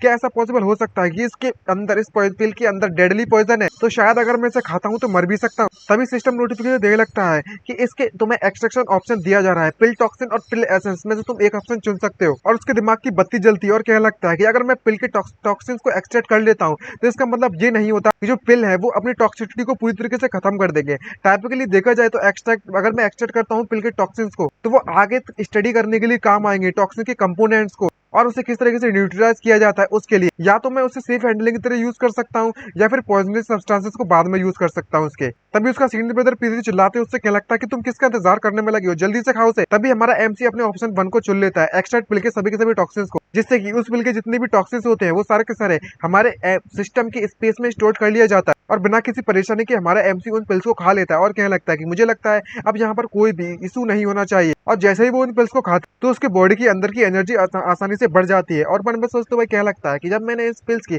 सारे के सारे टॉक्सिन्स को एक्सट्रैक्ट कर लिया है तो इनका जो इफेक्ट है वो काफी ज्यादा पावरफुल है, ये काफी ज्यादा मेरे साइकिक फिजिकल बॉडी को एनहेंस करने में लगे हुए हैं और मेरे अंदर से वार्म महसूस होने में लगा हुआ है और कंफर्टेबल महसूस होने में लगा हुआ है। ये वाकई में अच्छा महसूस हो रहा है मुझे। जिसको देखने के बाद उसका एल्डर उससे कहने लगता है कि तुम्हें कैसा महसूस हो रहा है। तभी हमारा एमसी खुश होते हुए उससे कहने लगता है कि काफी ज्यादा अमेजिंग महसूस हो रहा है मास्टर यानी कि एल्डर, क्या यहाँ पर और भी पिल्स है? जिसको देखने के बाद इसका एल्डर भी कभी पूरी तरह से शॉक हो जाता है। तभी उसका सीनियर ब्रदर हमारे अपने एल्डर से कहने लगता है कि इस बंदे ने अभी अभी यहाँ पर अपनी फेल्ड पिल्स को खाकर अपना दिमाग तो नहीं खो दिया, ये ठिकाने पर तो इसका दिमाग। तभी उसका फोर्थ एल्डर उससे कहने लगता है कि तुम जाओ और उसे टेस्ट करो। तभी उसका फोर्थ आई मीन जो सीनियर ब्रदर होता है एमसी का, वो उसके पास जाकर उससे कहने लगता है कि चेन युआन, मुझे बताओ कि आखिरकार मेरे हाथों में जो उंगलियां है मैं तुम्हें कितनी दिखाने में लगा हुआ हूँ, कितना दिख रहा है? लेकिन हमारा एमसी उसकी कनपट्टी में एक जोर से बजाता है जिससे उसकी घंटी बज जाती है, जिसको देखकर उसके सीनियर ब्रदर को गुस्सा आ जाती है और उससे क्या लगता है कि तेरी हिम्मत कैसी मुझे इस तरीके से मारने की। तभी हमारा एमसी उससे क्या लगता है कि तुम्हें इस तरीके से मुझे टेस्ट करने की जरूरत नहीं है फोर्थ एल्डर, मेरा दिमाग पूरी तरीके से क्लियर है और मैं पूरी तरह से सुरक्षित हूं। उसको देखकर वो एल्डर उससे कहने लगता है कि भले इस वक्त तुमने जो मेरी पिल्स खाई थी वो पूरी तरह से सक्सेसफुल नहीं रही थी, और जबकि तुम्हें देखकर लगता हूँ कि तुम पूरी तरह से सुरक्षित हो, तो मुझे लगता है कि इसमें से थोड़ा बहुत तो इफेक्ट जरूरी रहा होगा। तभी उसका सीनियर ब्रदर चिल्लाते हैं उससे क्या लगता है, लेकिन अगर तुम्हारा दिमाग पूरी तरह से सुरक्षित है तो आखिरकार तुमने मुझे मारा तो मारा क्यों? तभी एमसी उससे क्या लगता है कि सीनियर ब्रदर हम तुम्हें इस सभी छोटी मोटी बातों पर ध्यान नहीं देना चाहिए। जो फोर्थ एल्डर की पिल थी वो हमारे लिए सबसे ज्यादा इंपॉर्टेंट है, हमने उसके टेस्ट कर लिया है और पता लगा लिया कि इसके इफेक्ट क्या है। तभी फोर्थ एल्डर उससे क्या लगता है कि चेन इवॉन अब तुम यहाँ से जा सकते हो, मैं और भी ज्यादा अनदर बैच को रिफाइन करने वाला हूँ यहाँ पर, और तुम 3 दिन बाद वापस आ जाना यहाँ पे। और तभी हमारा एमसी उसकी बात सुनकर वहां से जाने लगता है। और तभी जो फोर्थ एल्डर जब हमारे एमसी को वहां से जाती है देख तो मन ही मन में काफी ज्यादा खुश होने लगता है और कहने लगता है कि चेन इवान तुम वाकई में मोर और मोर फेवरेबल बनते जा रहे हो मेरे लिए और काफी ज्यादा काम आने वाले फ्यूचर में। और तभी अचानक से उस फोर्थ एल्डर के मुंह से खून निकलने लगता है, जिसको देखकर उसका सीनियर ब्रदर काफी शॉक होता है और उससे क्या लगता है कि एल्डर क्या आप ठीक है? तभी उसका एल्डर उससे क्या लगता है कि मैं बिल्कुल सुरक्षित हूँ, तुम जल्दी से जाओ और उस दवाई को लेकर आओ मेरे लिए, ये बस मेरी पुरानी बीमारी है जो कि बुढ़ापे के कारण आ चुकी है। और मुझे इसे सुना होगा कि आखिरकार उन पिल्स के साथ जो प्रॉब्लम है जब मैंने रिफाइन करने में लगा हुआ था वो गई तो गई कहाँ पर, और आखिरकार ये जो फेल्ड पिल्स होती है वो बड़ी नॉन टॉक्सिक रहती है क्या? और हमारा एमसी वहां से बाहर निकल मन में सोचते हुए कहने लगता है कि अभी अभी जो फोर्थ एल्डर्स थे उन्होंने जो मुझे पिल दी थी वो वाकई में बहुत ज्यादा पेकुलर पिल थी, मानना तो पड़ेगा। और उसे देखकर ऐसा लगता है उसे खाने के बाद कि मेरी जो फिजिकल बॉडी है वो एनहांस हो चुकी है, लगता है कि मुझे अपनी पावर को यहाँ पर टेस्ट करना चाहिए। तभी उसके सामने उसे एक पेड़ दिखाई देता है और उसको देखकर कहने लगता है कि समय आ चुका है टेस्ट करने का। और उस पेड़ में एक जोरदार फुल पावर पंच मारता है, लेकिन वो पता चलता है कि वो पेड़ के तो चीते उड़ जाते हैं और वो ट्री वहीं पर कूट कर गिर जाता है, जिसको देखकर एमसी काफी ज्यादा खुश होता है और मन में सोचते हुए कहने लगता है कि आखिरकार फाइनली मेरी जो एबिलिटी है अपने आप को इस इमोर्टल रीजन सेक्ट में प्रोटेक्ट करने की वो मुझे मिल चुकी है। तभी यहाँ पर एक बंदा आकर हमारे एमसी चैनियन को बुलाता, इसको देखकर एमसी काफी ज्यादा खुश हो जाता है और उससे क्या लगता है कि युआंग तुम यहाँ पर क्या कर रहे हो और इतने समय से तुम कहाँ पर थे? और मन में सोचते हुए हम सभी व्यूअर्स को बताने लगता है कि जो युआंग तांग है वह प्रोबेबली देखा जाए तो मेरा सिर्फ अकेला यही एक ऐसा बेस्ट फ्रेंड है पूरे के पूरे इमोर्टल रीजन सेट में। लेकिन इस बंदे के पास एक ही परेशानी है कि ये बहुत ज्यादा अजीब तरीके की बिजनेस करता है और हमेशा एंशिएंट रूट्स को उनकी टॉम्स को रॉब करने की कोशिश करने लगता है और इसे बहुत ज्यादा पसंद है ऐसा बिजनेस करना। और टॉम्स को रॉब करने के साथ साथ उन्हें लूटने के साथ साथ उनका खजाना भी लूटता है और हंट करता है, और इसलिए मुझे बहुत ज्यादा मुश्किल होती है इसे ढूंढने में। तभी युआंग उससे कहने लगता है कि ये काफी ज्यादा लंबी कहानी है तो मैं बाद में बताऊंगा। खैर वो सब छोड़ो, रिसेंटली मैंने बहुत ज्यादा एक अजीब तरीके की हिडन ट्रैक को डिस्कवर किया है उन माउंटेन्स में, जो कि अनसरप्राइजेबली पूरे के पूरे इलाके को ज़ॉम्बी से ऑक्यूपाई करके रखा गया है। मुझे लगा था कि हमें वहां पर बहुत ज्यादा फॉर्च्यून बना सकता हूँ, लेकिन मैं ऑलमोस्ट उस टेबल में जाकर इनसाइड में फंस चुका था। तभी एमसीएस को शांत कराता है, उससे कहने लगता है कि युआंग तंग तुम्हें चिंता करने की जरूरत नहीं है, तुम्हारे लिए यही बेटर रहेगा कि तुम्हें इस तरह काम कर देना बंद कर देना चाहिए करना। एक ना एक दिन अगर तुम किसी टॉम में जाकर बरीड हो गए या फिर तुम दफना गए तो मेरे को पता भी नहीं चलेगा कि आखिरकार तुम्हें कहां पर मैं खोद कर निकाल। तभी हुआंग तंग उससे कहने लगता है कि ऐसा नहीं है कि मेरे पास कोई चारा भी बचा हुआ, जिससे पहले कि मेरे जो प्रीवियस मास्टर थे वो मारे गए थे उन्होंने मुझसे कसम खिलवाई थी कि मुझे चाहे कुछ भी हो जाए मुझे 108 एंशिएंट टॉम्स को रॉब करना होगा, जिससे पहले कि मैं अपनी इस लाइफ से रिटायर हो। मुझे उसे देखकर ऐसा लगता है कि मुझे उसके द्वारा ट्रिक कर दिया गया। खैर वो सब छोड़ो, अपने बारे में बताओ, आखिरकार जो चेन युआन है वो इस वक्त रिसेंटली में कैसा करने में लगी हुई है, उसकी हालत कैसी है, कंडीशन कैसी है? तभी एमसी उसे बताने लगता है कि बिल्कुल पहले की तरह है, कोई भी इंप्रूवमेंट नहीं हो रही है, ना ही कोई वर्सिंग हो रही, ना ही कोई खराब सिचुएशन हुई है। ये सुनने के बाद हुआंग तंग उससे कहने लगता है कि तुम्हें चिंता करने की जरूरत नहीं है, यहाँ पर कोई ना कोई तो ऐसा रास्ता जरूर होगा जिससे कि हम चेन युआन को पूरी तरह से क्योर कर सके। शायद एक ना एक दिन ऐसा जरूर आएगा जब मुझे उस टॉम्स में एक ऐसा ट्रेजर मिल जाए एंशिएंट टॉम्स में, जिससे कि हम लोग उसे क्योर करने में कामयाब रहे। इस बात को सुनने के बाद एमसी उससे कहने लगता है कि मैं भी इसी बात की उम्मीद करता, लेकिन जो फोर्थ एल्डर है उन्होंने उससे मुझसे कहा था कि शायद जो सेक्ट मास्टर है वो उसे क्योर करने में कामयाब रहे और मुझे कोई ना कोई ऐसा अपॉर्चुनिटी या फिर कोई ऐसा मौका ढूंढना होगा जिससे कि मैं सेक्ट मास्टर से मिल सकूं। जिस बात को सुनने के बाद हुआंग तंग उससे कहने लगता है कि तुम वाकई में सेक्ट मास्टर से मिलना चाहते हो? ऐसा बिल्कुल भी नहीं हो सकता, क्योंकि जो सेक्टर मास्टर होते हैं वो एक नोबल बंदे हैं और वो हम जैसे नॉर्मल बंदों के लिए रीच से बाहर हैं। आखिरकार हम जैसे लोग कैसे मिल सकते हैं उनसे? तभी हमारा एमसी उससे कहने लगता है कि जहां चाहा है वहीं रहा है। तभी हुआंग तंग उससे कहने लगता है लेकिन मैं तुम्हारे साथ एक तो बात बता सकता हूँ, अगर तुम ये यून से मिलना चाहते हो तो मेरे पास एक रास्ता है। तभी हमारा एमसी उससे पूछने लगता है कि ये यून तुम्हारा मतलब जो सीनियर सेक्ट है, जो आउटर सेक्ट की डिसिपल है। तभी वो बंदा कहने लगता है कि जी हाँ, तुमने बिल्कुल सही कहा, आउटर सेक्ट की टॉप स्टूडेंट। रिसेंटली में मुझे ये खबर मिली है कि जो सीनियर सिस्टर ये यून है इस वक्त वो एक्सपेडिशन पे जाने में लगी हुई है और इसीलिए उसके साथ जाने के लिए उन्हें कुछ लोगों की जरूरत है और इसलिए मैं तुम्हें यहाँ पर आज इन्वाइट करने के लिए आया हुआ हूँ ताकि तुम हमें ज्वाइन कर सको। ये बात सुनने के बाद एमसी उससे कहने लगता है क्या जो ये यून है वो वाकई में हम जैसे आउटर सेक्टर डिसिपल्स को यहाँ पर लेकर जाएगी। ये बात सुनने के बाद हुआंग तंग उससे कहने लगता है कि तुम्हें बिल्कुल भी उसे इस तरीके से समझने की जरूरत नहीं है, मैंने बिल्कुल सही कहा ना। ऑफ कोर्स सी बात है, वो हम जैसे रेगुलर बैटल्स को लेकर अपने साथ नहीं जाएगी, लेकिन तुम ये बात शायद से भूल रहे हो कि इस जैसे एक्सपेडिशन में यहाँ पर कुछ ऐसे डर्सी बर्स होते हैं जिन्हें सिर्फ और सिर्फ हम ही कर सकते हैं, जिन्हें वो लोग बिल्कुल भी नहीं करना चाहते और उसी वक्त पर हमारे हमारा जो काम है वो वहाँ पर आता है। ये बात सुनने के बाद एमसी उससे पूछता है कि आखिरकार हमारा इससे क्या फायदा होगा। तभी वहां तक उसे बचाने लगता है कि तुमने बिल्कुल सही समय पर सही क्वेश्चन पूछा है मुझसे। इस बार की हमारी जो ट्रेनिंग लोकेशन है वो हमारे स्पिरिचुअल फील्ड के बैक माउंटेन के स्क्रॉचिंग सन सेक्ट पर है, जो कि हमारे सेक्ट से ज्यादा दूरी पर नहीं है और वहाँ पर देखा जाए तो जनरली वहाँ के जो जॉम्बीज है वो काफी कमजोर हैं। अगर हमें वहाँ पर अंदर जाने का मौका मिले और कंसीडरिंग अगर इतने ज्यादा समय हो चुका है वहाँ पर कोई भी नहीं गया है, शायद कोइंसिडेंटली शायद हमारी किस्मत चमक जाए और वहाँ पर हमें कुछ स्पिरिचुअल हब मिल जाए जिसको स्पिरिचुअल फील्ड में लगी होंगी और अगर हम उन स्पिरिचुअल हब्स का इस्तेमाल करें तो शायद हम लोग बहुत ज्यादा पैसा कमा सकते हैं, जो कि हम कई बहुत ज्यादा काम करने के बाद सालों में भी नहीं कमा पाए। ये बात सुनने के बाद एमसी उससे क्या लगता है लेकिन जो सिचुएशन है वो हमारे लिए डेंजरस नहीं होने वाली है क्या, क्योंकि उसे अभी भी वो मूवमेंट याद है जब वो स्ट्रोचिंग सन सेक्ट में गया था तो वहाँ की जो सेक्ट मास्टर थी वो कितनी तो भयानक ज़ॉम्बी थी जो कि बोला करती थी। मुझे पता है कि सेक्ट से वो स्पिरिचुअल फील्ड है वो काफी तो दूरी पर है, लेकिन ये कहना काफी तो मुश्किल होने वाला है कि वो जगह डेंजरस नहीं होगी। ये बात सुनने के बाद हुआंग तंग उससे कहना लगता है कि ऑफकोर्स सी बात है कि वो जगह डेंजरस होने वाली है और यहाँ पर डेंजरस है वहीं तो आखिरकार प्रॉफिट होने वाला है और खतरा तो हर जगह ही मौजूद है इस दुनिया में, लेकिन तुम्हें फिर भी चिंता करने की जरूरत नहीं है क्योंकि हमारे साथ ये यून जाने वाली है जिससे कि हमारी सेफ्टी सुरक्षित रहेगी और हम बिल्कुल आसानी से काम कर पाएंगे अपना। ये बात सुनने के बाद एमसी उससे कहने लगता है कि वाकई में अगर ऐसी बात है तो अब मैं भी तुम्हारे साथ जाने के लिए तैयार हूँ, ठीक है। तभी हमें नेक्स्ट डे का सीन दिखाया जाता है, यहाँ पर हमारा एमसी उसके साथ आ जाता है और उससे कहने लगता है कि हम ऑलरेडी समय पर यहाँ पर आ चुके हैं और समय हो चुका है कि हम लोग यहाँ पर मिलने वाले थे, लेकिन अभी तक वो यहाँ पर आई तो आई क्यों नहीं है। मुझे लगता है कि किसी कारण की वजह से वो लेट हो गई। तभी वहां पर जब हमारा एमसी और हुआंग तंग बात करने में लगे हुए थे, एक बंदा आकर उससे कहने लगता है कि आउटर सेक्टर जो डिसिपल्स है वो यहाँ पर क्या कर रहे हैं, अगर हम इसको लेकर जाते हैं तो ये सब नॉनसेंस होगा और कुछ नहीं हमारा। और ये आउटर डिसिपल जुओ को चैंग लॉन्ग है और कहने लगता है कि अगर हम इनको साथ लेकर जाते तो हमारे लिए परेशानी खड़ी नहीं होगी, तुम दोनों के दोनों यहाँ से पहली फुर्सत में निकल लो। तभी हुआंग तंग उससे कहने लगता है कि सीनियर ब्रदर जुओ, हमें यहाँ पर मिनी टास्क के लिए इन्वाइट किया गया है। तभी उनमें से एक बंदा आता है और उनसे कहने लगता है कि सीनियर ब्रदर जुओ, तुम्हें इन लोगों को अपने साथ आने के लिए परमिशन दे देनी चाहिए,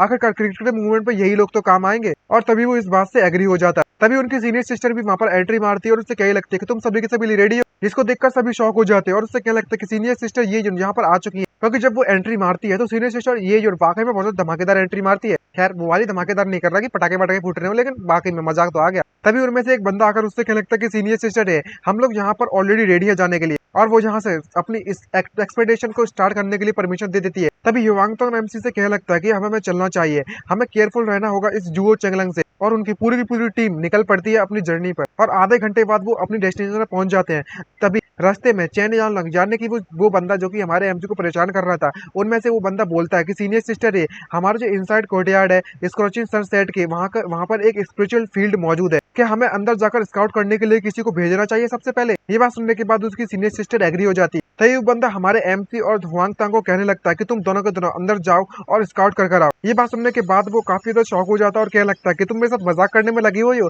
तुम हमें वहां पर बेचने में लगे हुए हो, तुम्हें पता भी नहीं है कि अगर तुम हमें वहां पर बेचते हो तो सीधा सीधा पर्पस तुम्हारा ये है कि हमें मौत के हवाले कर रहे हो। लेकिन वो बंदा मानता नहीं है और कहने लगता है कि आखिरकार तेरी हिम्मत कैसे हो इस तरीके से रिफ्यूज करने की, हमें मना करने की, तुम्हें पता भी है कि हम लोग तुम्हें यहाँ पर क्यों रखे हुए हैं। तभी हुआंग तांग उससे कहने लगता है कि तुम एक आउटर डिसिपल हो जो कि अंदर जाने की हिम्मत नहीं दिखाने में लगा हुआ और हमसे कह रहा है अंदर जाने की, तुम्हें क्या लगता है कि तुम्हें यहाँ पर क्यों रखा गया हुआ है। ये बात सुनकर इस बंदे को काफी तो गुस्सा आ जाती है, लेकिन हुआंग तांग रुकता नहीं है और उससे कहने लगता है कि मैं यहाँ पर तुम्हारे लॉजिक का इस्तेमाल करने में लगा हुआ हूँ, क्या तुम्हें समझ में नहीं आ रहा, जिससे कि उस बंदे को गुस्सा आ जाती है और वो हमारे एमसी और हुआंग तांग को मारने के लिए आगे बढ़ता है। उससे कहने लगता है लेकिन अभी रुक जा, तू तेरी जात का पैदा मारू, अभी तेरी टांगे तोड़कर मैं अभी के अभी इस फील्ड में भेजने वाला हूँ और तुमने अपने सुपीरियर्स के ऑर्डर्स को नहीं फॉलो कर रहे हो, अभी तुझे मार देता हूँ मैं। तभी सीनियर सिस्टर ये पीछे से उसे रोकती है जिसको देखकर इस बंदे को गुस्सा आ जाती है, चिल्लाती है, उससे क्या लगता है कि सीनियर सिस्टर ये दोनों के दोनों जो डिसिपल्स हैं वो डिसओबीडेंट है, हमारी बात को मानने के लिए तैयार नहीं है। मैं इन दोनों को अभी कभी सबक सिखा कर आता हूँ। लेकिन सीनियर सिस्टर ये इसी बंदे को चुन लेती है और उससे कहने लगता है कि तुम आगे बढ़ो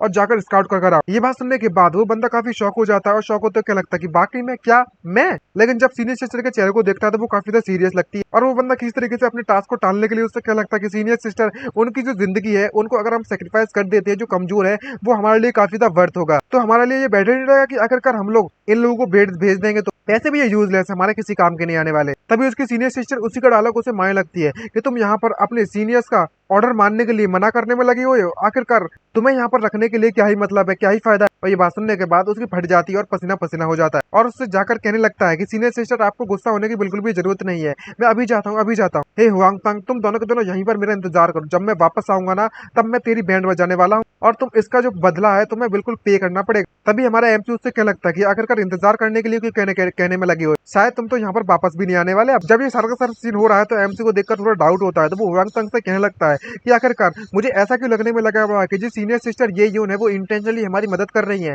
तभी हुआंग तंग उससे क्या लगता है कि वाकई में तुम्हें ऐसा लगता है क्या, जो सीनियर सिस्टर ये यून है वो हमेशा से अपराइट बंदी रही और इंसाफ दिखाती है और इसकी पर्सनैलिटी ऐसी है और कुछ नहीं। तभी हमें थोड़ी देर के बाद सीन दिखाया जाता है, यहाँ ये बंदा उस कोर्टयार्ड के फील्ड के गेट के सामने पहुंच जाता है और उससे कहने लगता है आखिरकार मुझे इतने ज्यादा डेंजरस प्लेस के लिए अकेला क्यों भेजा है उस लड़की ने, चाहे कुछ भी हो जाए मैं इस तरीके से अंदर नहीं जा सकता। क्या होगा जैसे कि मैं दरवाजा खोलूं और मैं पावरफुल ज़ॉम्बीज़ में का एनकाउंटर करना पड़े मुझे और वे सभी के सभी ज़ॉम्बीज़ अगर मेरे इंतजार कर रहे होंगे तो मुझे वो यहीं पर मार देंगे। तभी उनमें से पीछे से कुछ लोग बोलते हैं, कहने लगते हैं ये सीनियर ब्रदर है, वो सीनियर ब्रदर जू है, वो यहाँ पर खड़े खड़े क्या करने में लगे हुए हैं, वो इस तरीके से खड़े रहेंगे दरवाजे के पास और अंदर नहीं जाएंगे तो क्या ही होगा। तभी दूसरा बंदा उससे कहने लगता है, हे सीनियर ब्रदर जू, मुझे लगता है कि शायद ये बहुत ज्यादा सावधान होने में लगे हुए हैं, लगता है सिचुएशन काफी ज्यादा सीरियस है और अंडरस्टैंड करने की कोशिश कर रहे होंगे। तभी वो जो सीनियर ब्रदर उसका जू होता है वो अपने हाथों अपनी स्वॉर्ड को समन करता है और बहुत ज्यादा ताकतवर पोजीशन में खड़ा होकर अपनी फुल फोर्स से उसके दरवाजे पर एक जार स्लैश मारता है जिससे कि वो दरवाजा टूट जाता है। जिसको देखकर सभी के सभी लोग कतई शॉक हो जाते हैं और गुस्से में चिल्लाते हैं। उससे क्या लगता है कि जरा इस बेवकूफ को देखो, इस बेवकूफ ने अभी अभी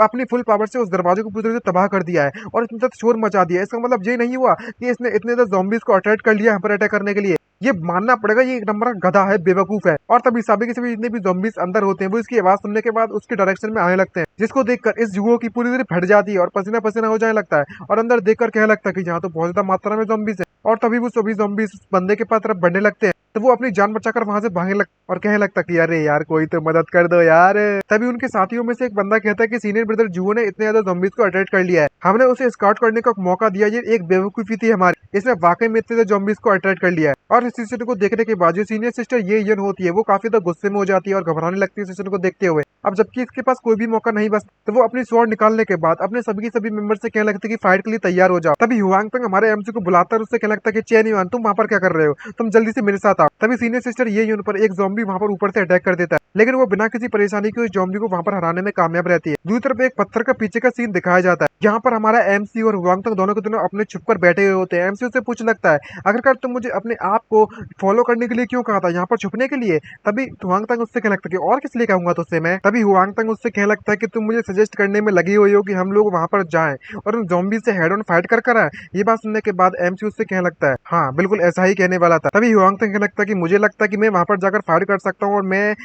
ठीक है मेरे लिए क्योंकि मैं प्रोटेक्ट कर सकता हूँ अपने आप को, लेकिन तुम्हारी कल्टीवेशन लेवल को देखकर लगता है कि तुम तो इजीली मारे जाओगे। और जब ये दोनों के दोनों अपनी बात कर ही रहे होते हैं तभी अचानक से वो जुओ वाला उसका सीनियर ब्रदर जुओ वहां पर पहुंच जाता है हाफते हाफते उस दीवार के पीछे छुपने के लिए, इस पत्थर के पीछे। अपने आप से कहने लगता है कि वो वाकई में बहुत ज्यादा क्लोज था, मेरी किस्मत अच्छी रही कि मैं वाकई में बहुत ज्यादा तेज हूँ और मैं काफी ज्यादा स्मार्ट हूँ। जब भागकर मैं तुरंत इसके पीछे आ गया छुपकर बचने के लिए और जैसे ही वो आकर सामने देखता है तो पता चलता है कि वो दोनों के दोनों तो यहाँ पर छुपकर बैठे हुए और हमारे एमसी और हुआंग तंग को देखकर चिल्लाते उससे कहने लगता है कि तुम दोनों डरपोक कहीं के, आखिरकार सभी लोग यहाँ पर फाइट करने में लगे हुए हैं और तुम यहाँ पर छुपकर बैठे हुए हो। जब हुआंग तंग इस बंदे को देखता है तो उसे काफी गुस्सा आती है और कहने लगता है तू कमीना कहीं का फिर से आ गया हमें परेशान करने के लिए, आखिरकार तुम्हारी क्या ऐसा कहने की हिम्मत कैसी हुई जो ये खुद यहाँ पर सेम चीज करने में लगा हुआ है। तभी इसका सीनियर ब्रदर जुगो चिल्लाते उससे कहने लगता है कि मैं तुम्हें यहाँ पर मॉनिटर करने के लिए आया हुआ हूँ। ये बात को सुनने के बाद हुआंग तंग उससे कहने लगता है कि तुम्हें यहाँ से निकल लेना चाहिए, मैं वाकई मुझे मजबूर मत करो कि मैं तुम पर चिल्लाऊं इस तरीके से। इस बात को सुनकर जो गुस्सा आ जाती है तो वो उससे कहने लगता है कि तेरी हिम्मत कैसे हुई ऐसा मुझसे बात करने की,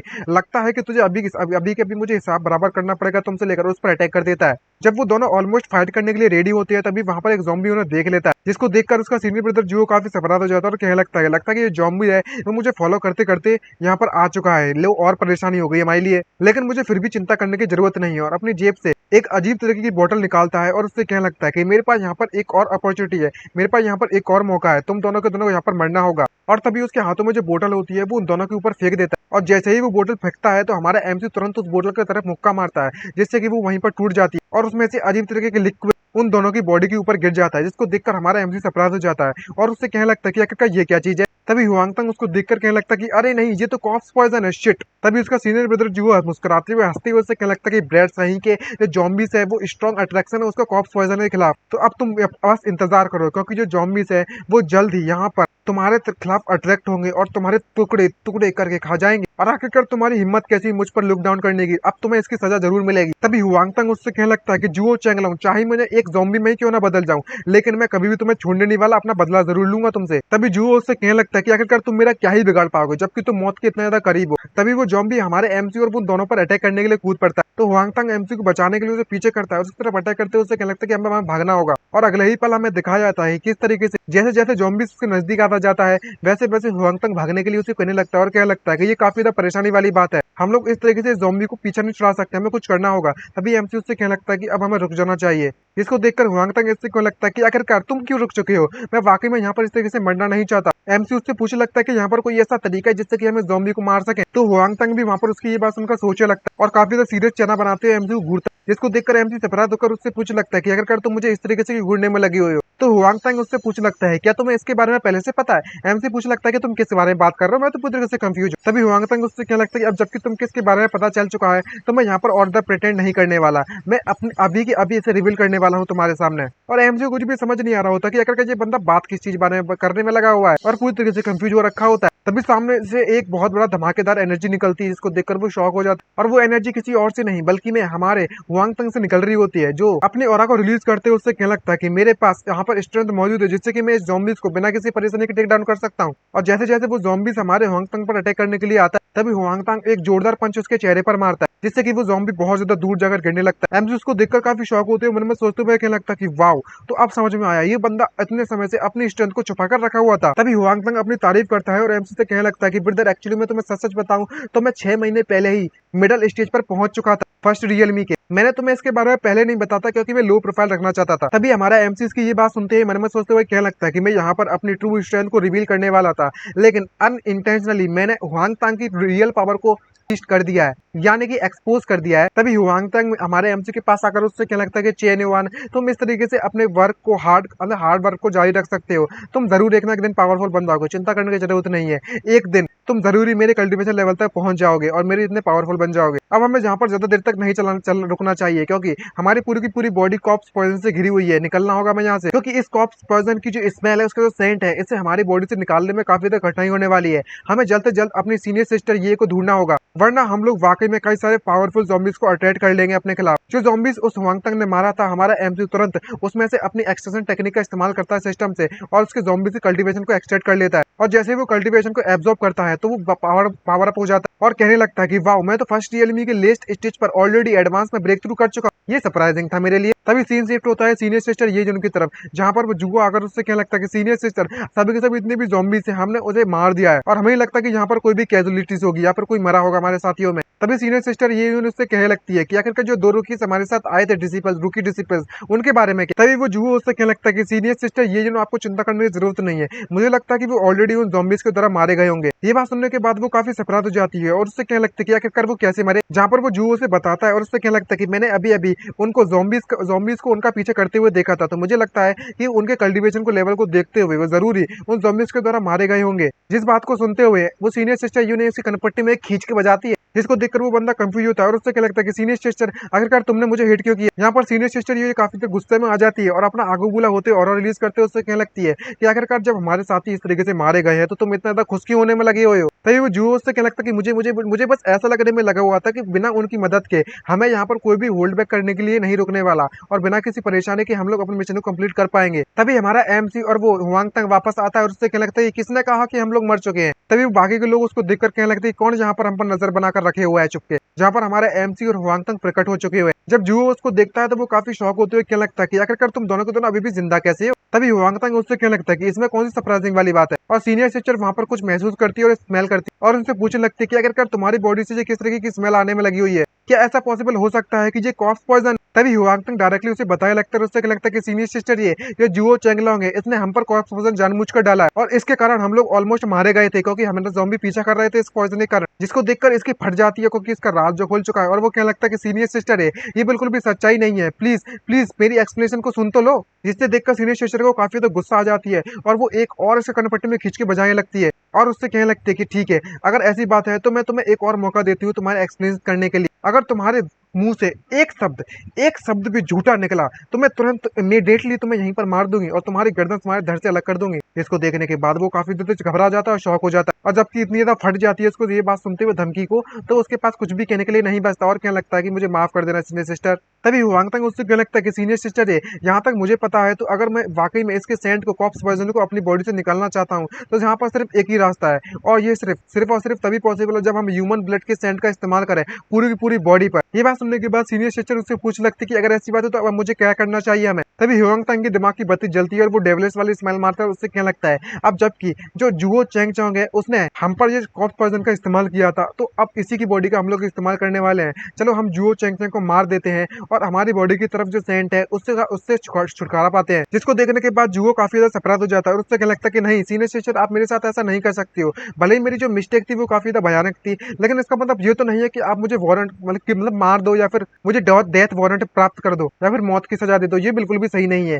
और वो तुरंत हुआंग तंग से पैर पकड़कर माफी मांगने लगता है हाथ जोड़कर और उससे क्या लगता है कि प्लीज प्लीज ब्रो मेरी जान बख्श दो, चाहे कुछ भी हो जाए मैं फ्यूचर में ऐसी सेम मिस्टेक को कभी नहीं करने वाला। तभी हुआंग तंग उससे क्या लगता है कि तो वाकई में तुम्हें यहाँ पर डर लगने में लगा हुआ है लेकिन मुझे नहीं लगता कि यहाँ पर कोई रास्ता बचा हुआ है। तभी सीनियर सिस्टर अपनी स्वॉर्ड निकालकर उस बंदे के सभी वीन्स को वहीं पर काट देती है जिससे कि जुओ के चेंगलोंग के शरीर से खून निकलने लगता है और वो जोर जोर से दर्द के मारे चिल्लाने लगता है और उन दोनों से कहने लगते कि तुम जल्दी से जाओ और अपने जो बॉडी पर तुम्हारे पास कॉप्स पॉइजन सेंट है उससे छुटकारा पाओ। तभी कहानी शिफ्ट होती है थोड़ी देर बाद। यहाँ पर वो दोनों के दोनों किसी तरीके से अपनी बॉडी से सारा का सारा सेंट की जो स्मेल होती है ना कॉप्स पॉइजन की वो निकालने में कामयाब रहते हैं और कहने लगता है कि अब हमें यहाँ से चलना चाहिए, चलो अब हम लोग स्पिरिचुअल हर्ब गार्डन की तरफ बढ़ते हैं। लेकिन ये बंदा अभी भी नहीं मानता और उससे कहने लगता है कि तुम ब्रेड्स कहीं के आखिरकार तेरी हिम्मत कैसी हुई मेरे ब्लड से इस तरीके से नहाने की, वो भी पब्लिक में मेरी बेइज्जती करने की। चाहे कुछ भी हो जाए मैं अपना बदला तुमसे जरूर लेकर रहूंगा। तभी हुआंग तंग उससे कहने लगता है कि जरा मेरे उल्टे हाथ को देखो, अब जरा मेरे राइट हाथ को देखो और दोनों के हाथों को मिडल फिंगर दिखाते हैं उससे कहने लगता है कि ले भाई ऐसी तैसी मरा। मुझे पता है कि जो लोग समझ गए होंगे कि यह क्या करना चाहता है। जिसको देखकर इस बंदे को और भी गुस्सा आ जाती है और उसका खून आगे बूला हो चुका होता है और गुस्से के मारे वहां पर निकल जाता है बिना कुछ कहे और आसपास के जितने भी ज़ॉम्बीज मरे पड़े होते हैं उसका फायदा उठाते हैं हमारा एम तुरंत सिस्टम से कहने लगता है कि इन सभी के सभी ज़ॉम्बीज की कल्टीवेशन को एक्सट्रैक्ट करो और तभी सिस्टम उन ज़ॉम्बी से सारी की सारी एनर्जी कल्टीवेशन लेवल को एब्जॉर्ब करना चालू करता है और सारा का सारा कल्टीवेशन हमारे एमसी को दे दिया जाता है। और जब जो फीलिंग कल्टीवेशन को हासिल करने के बाद एमसी को फील होती है वो काफी खुश होते हुए कहने लगता है कि ये फीलिंग मानना पड़ेगा, मैंने ये तो मेहनत दिखाई थी उसके एफर्ट के फल है मुझे मिल रहा है और मुझे बिना कुछ ज्यादा मेहनत किए हुए सब कुछ मिलने में लगा हुआ है। तभी वह लोग स्पिरिचुअल हब गार्डन के एंट्री गेट पर पहुंच जाते हैं। तभी उनकी सीनियर सिस्टर उससे कहने लगती है कि आगे चलकर जो एंट्री गेट है हम लोग स्पिरिचुअल फील्ड पर पहुंच चुके हैं तो सभी के सभी लोग सावधान हो जाओ, वहां पर कोई भी अटैक कर सकता है। और जब वे लोग अंदर जाने लगते हैं उनमें से एक बंदा कहने लगता है कि कितनी ज्यादा स्ट्रॉन्ग मेडिकल फ्रेग्रेंस जाने की स्मेल आने में लगी हुई है, वाह मानना तो पड़ेगा यहाँ पर कितनी ज्यादा स्पिरिचुअल हब्स पड़ी हुई है, हमने तो वाकई में गोल्ड माइन को हासिल कर लिया। लेकिन जैसे ही वो बंदा उस स्पिरिचुअल हब को हाथ लगाने की कोशिश करता है तो उसमें से सारी की सारी एनर्जी वहीं पर डिस्पर्स हो जाती है यानी कि रिलीज हो जाती है जिसको देखकर वो काफी शॉक हो जाता है और कहने लगता है कि आखिरकार ये सब क्या होने में लगा हुआ है। तभी सीनियर सिस्टर ये जिन्होंने समझाती है और उनसे कहने लगती है कि आसपास की जितनी भी स्पिरिचुअल हब है उन्हें ज़ॉम्बीज के द्वारा टेंट कर दिया जा चुका है यानी कि बिगाड़ा जा चुका है यानी कि पॉइजन घुस चुका है इन हब में। भले इनकी जो स्पिरिचुअल एनर्जी यहीं पर अभी भी मौजूद है लेकिन इन्हें नॉर्मल कल्टिवेटर्स के द्वारा कंज्यूम नहीं किया जा सकता। ये बात को सुनने के बाद सभी लोग शॉक हो जाते हैं और उससे कहने लगते हैं क्या वाकई में स्पिरिचुअल हब को टेंटेड कर दिया जा चुका है, गंदा कर दिया जा चुका है, इसका मतलब ये नहीं हुआ कि हम लोग यहाँ पर आने का कोई भी मतलब नहीं निकला, फायदा नहीं निकला। तभी सीनियर सिस्टर जी सभी से कहने लगते कि तुम सभी को आसपास सब सर्च करना चाहिए क्योंकि जो आउटर स्पिरिचुअल फील्ड है तुम्हें तो पता ही होगा कि मुझे यहाँ तक याद है ये स्क्रोचिंग सनसेट है उसके पास एक और स्पिरिचुअल फील्ड मौजूद थी जिसे फॉर्मेशन के द्वारा प्रोटेक्ट किया गया है। शायद हमें वहां पर कुछ ऐसी स्पिरिचुअल हब मिल जाए जो कि इंटैक्ट पूरी तरह से सुरक्षित हो। तभी हमारे एमसी के दिमाग की बत्ती जलती है और वो मन में सोचते हुए क्या लगता है कि मैं भी जानना चाहता हूँ कि अगर अगर ये सारी की सारी रियून्ड स्पिरिचुअल हब्स हैं उन्हें एक्सट्रैक्ट किया जा सके सिस्टम के द्वारा तो क्या होगा। तभी वो सिस्टम का इस्तेमाल करने लगता है इन सभी की सभी एक्सट्रैक्ट करने के लिए हब्स को। सिस्टम उन्हें दो ऑप्शन देने लगता है, या तो तुम इस हब की मेडिकल पावर को हब को एब्जॉर्ब करो और कंडेंस कर दो पिल में, जाके इसके कॉप्स पॉइजन को कंटेन करो हब्स में, हब्स के जो अंदर कॉप्स पॉइजन है उसे एब्जॉर्ब करो। तो हमारा एमसी फर्स्ट ऑप्शन को चुनता है जिसमें जैसे ही उसके एसेंस एनर्जी को एब्जॉर्ब करने के बाद उन्हें पिल्स में तब्दील कर देगा, यानी कि बदल देगा पिल्स में, जिसको सुनकर वो काफी ज्यादा खुश हो जाता है और ऑप्शन 1 को चुन लेता है। और तभी वो सिस्टम सभी के सभी स्पिरिचुअल हब में से एनर्जीज को एक ही साथ में एब्जॉर्ब करना चालू कर देता है। तभी सिस्टम नोटिफिकेशन देने लगता है कि कांग्रेचुलेशन, तुमने 10 बेसिक हीलिंग पिल्स ऑब्टेन कर लिए हैं, 5 beauty pills, 3 explosive energy pills. और जब वो सारी की सारी एनर्जी को एब्जॉर्ब कर लेता है तो सारे के सारे हब्स वहां से गायब हो जाती हैं, जिसको देखने के बाद वो सभी के सभी लोग शॉक हो जाते हैं और कहने लगते हैं कि यहाँ पर क्या चलने में लगा हुआ है, आखिरकार जो स्पिरिचुअल हब्स हैं वो अचानक से धूल में कैसे तब्दील हो गई। तभी हमारा एमसी मन में सोचते हुए कहने लगता है इस चित्र को देखते, ओ माय गॉड, जो मेडिकल पावर है इन स्पिरिचुअल हब्स की वो मेरे द्वारा कंप्लीटली ड्रेन कर दी जा चुकी है और मैंने इस बात की बिल्कुल भी उम्मीद भी नहीं की थी कि ये सारी की सारी इस तरीके से बन जाएंगी। जिसको देखकर सीनियर सिस्टर काफी सरप्राइज होती है और कहने लगती है कि आखिरकार यहाँ पर क्या चलने में लगा हुआ है, आखिरकार जो स्पिरिचुअल पावर स्पिरिचुअल हब्स की वो अचानक से गायब क्यों हो गई। तभी उनमें से पीछे से एक बंदा चिल्लाता है, उससे कहने लगता है कि सीनियर सिस्टर, हमने उस फॉर्मेशन को आगे चलकर डिस्कवर कर लिया है। और तभी वो कहने लगते हैं कि अब हमें चलना चाहिए, रास्ता दिखा। और तभी थोड़ी देर बाद वह लोग उस फॉर्मेशन के गेट के सामने पहुंच जाते हैं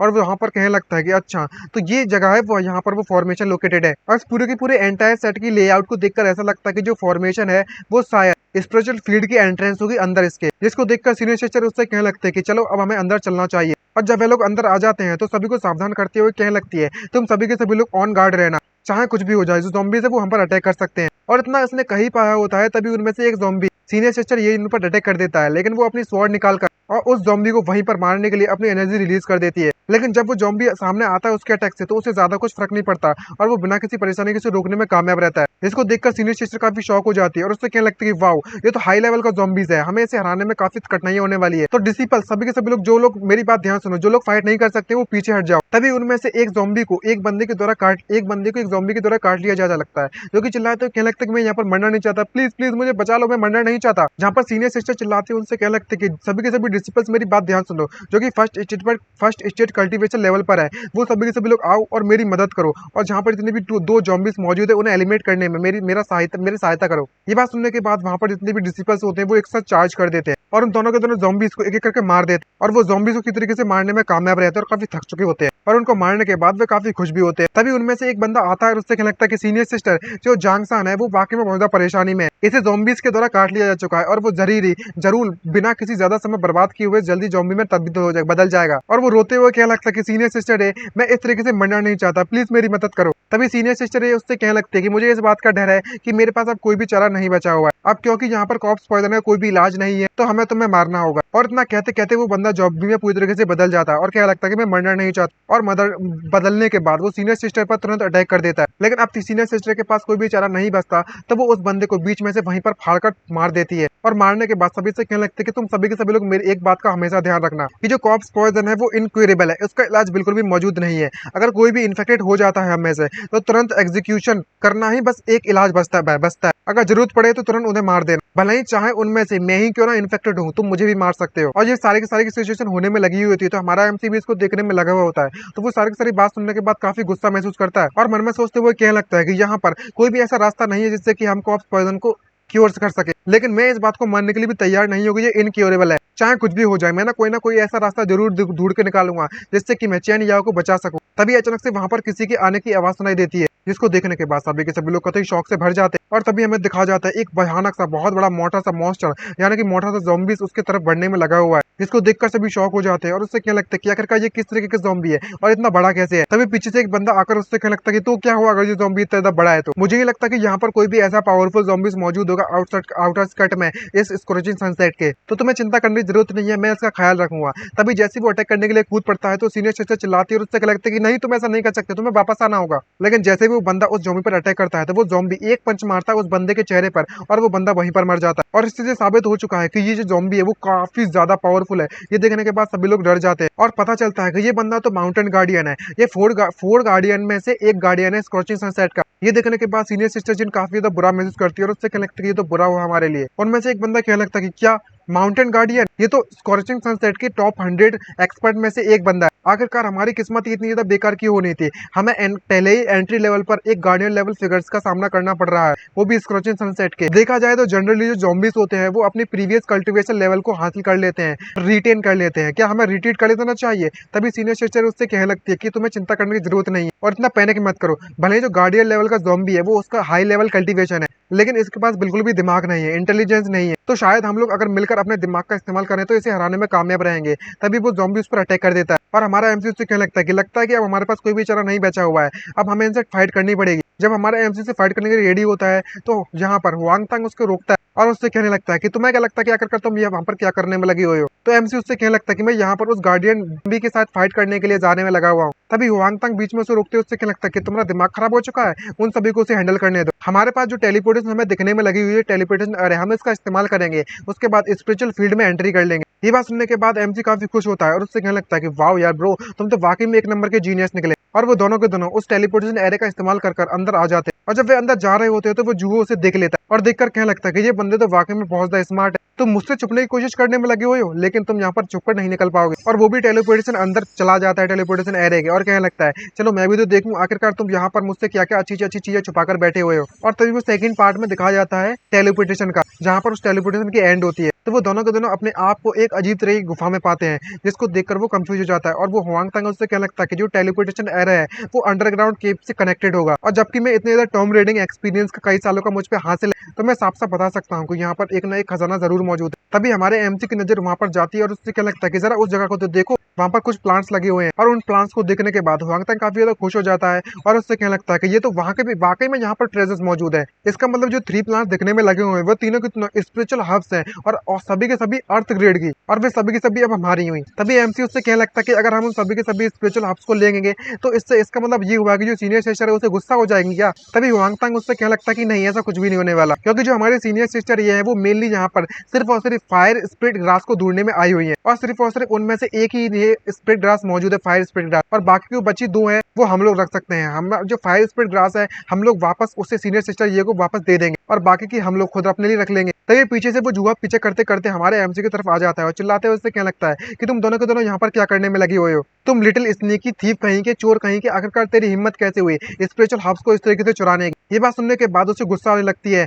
हुआंग तांग को और चिल्लाते उससे क्या लगता है कि जुओ चैंगलंग, आखिरकार तुम अब हमसे क्या चाहते हो आई। तभी जुओ चैंगलंग उससे क्या लगता है कि तुम्हें वाकई में लगता है तुम पूछ रहे हो मुझसे कि मैं तुमसे क्या चाहता हूँ, यहाँ पर हमारे आसपास कोई भी दिखने वाला नहीं है, ये मेरे लिए काफी ज्यादा परफेक्ट अपॉर्चुनिटी है तुम दोनों को यहीं पर मारने के लिए और अपना बदला लेने के लिए। तभी हुआंग तांग उससे क्या लगता है कि तुम्हें वाकई में इस बात का डर नहीं है कि ये सीनियर सिस्टर को पता चल गया इस बारे में तो वो तुम्हें तबाह कर देगी, मार देगी। तभी हुआंग जोंगलंग उससे क्या लगता है कि उसे इसके बारे में कभी पता नहीं चलने वाला, जिसको देखकर हुआंग तांग को गुस्सा आ जाती है और वो अपनी स्वॉर्ड निकालकर उस जुओ चोंगलंग पर अटैक करने के लिए कूद पड़ता है। तभी जुओ चोंगलंग भी अपनी स्वॉर्ड निकालकर अटैक करता है, उससे क्या लगता है कि तुमने ये खुद अपने ऊपर लेकर आए हुए हो, तो वाकई में ऐसा लगता है कि तुम मुझ पर अटैक करोगे पहले तो जीतने में कामयाब रहोगे मुझसे। तभी उन दोनों की स्वॉर्ड जब आपस में टकराती है तो जुओ चोंगलंग इसको देखकर काफी देर शॉक हो जाता है, क्योंकि हुआंग तांग की पावर लेवल काफी ज्यादा होती है और वो पीछे की तरफ धकेला जाता है, जिसको देखकर वो क्या लगता है कि आखिरकार तुम जैसे एक रूकी डिसिपल इतना पावरफुल कैसे हो सकता है। तभी हुआंग तांग क्या लगता है कि ये तुम्हारे लिए सरप्राइजिंग नहीं था। और तभी हमारे एमसी से क्या लगता है कि चेन युआन जल्दी से जाओ और हमारी सीनियर सिस्टर ये को ढूंढ कर यहाँ पर लेकर आओ।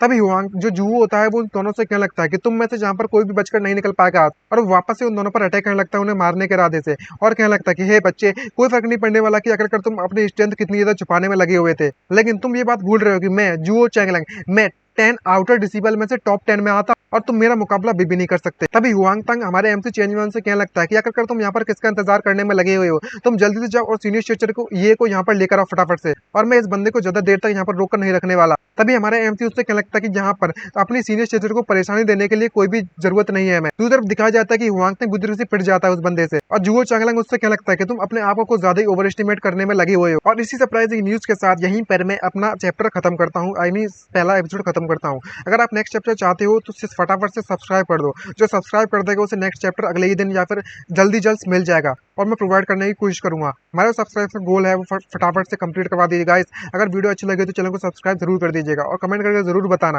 और लाइक कर देना फटाफट से यार, क्योंकि लाइक करोगे तो जो इंप्रेशन रेट है वो बढ़ती है और वीडियो को ज़्यादा अच्छा रेस्पॉन्स मिलेगा, तो मुझे भी अच्छा लगेगा नेक्स्ट पार्ट जल्दी जल्दी लाने में, वरना टाइम लगेगा, सीधी सी बात है। तो उम्मीद करता हूँ कि आप लोग मेरी रिक्वेस्ट को पूरा कर दोगे, इतना सा बस फ्री की रिक्वेस्ट है यार, कोई पैसा वैसा नहीं लगने वाला। तो आज के लिए इतना ही, मिलते हैं नेक्स्ट वीडियो में। Bye bye, senora signing out. और गाइस अपना ख्याल रखिएगा, बाय बाय।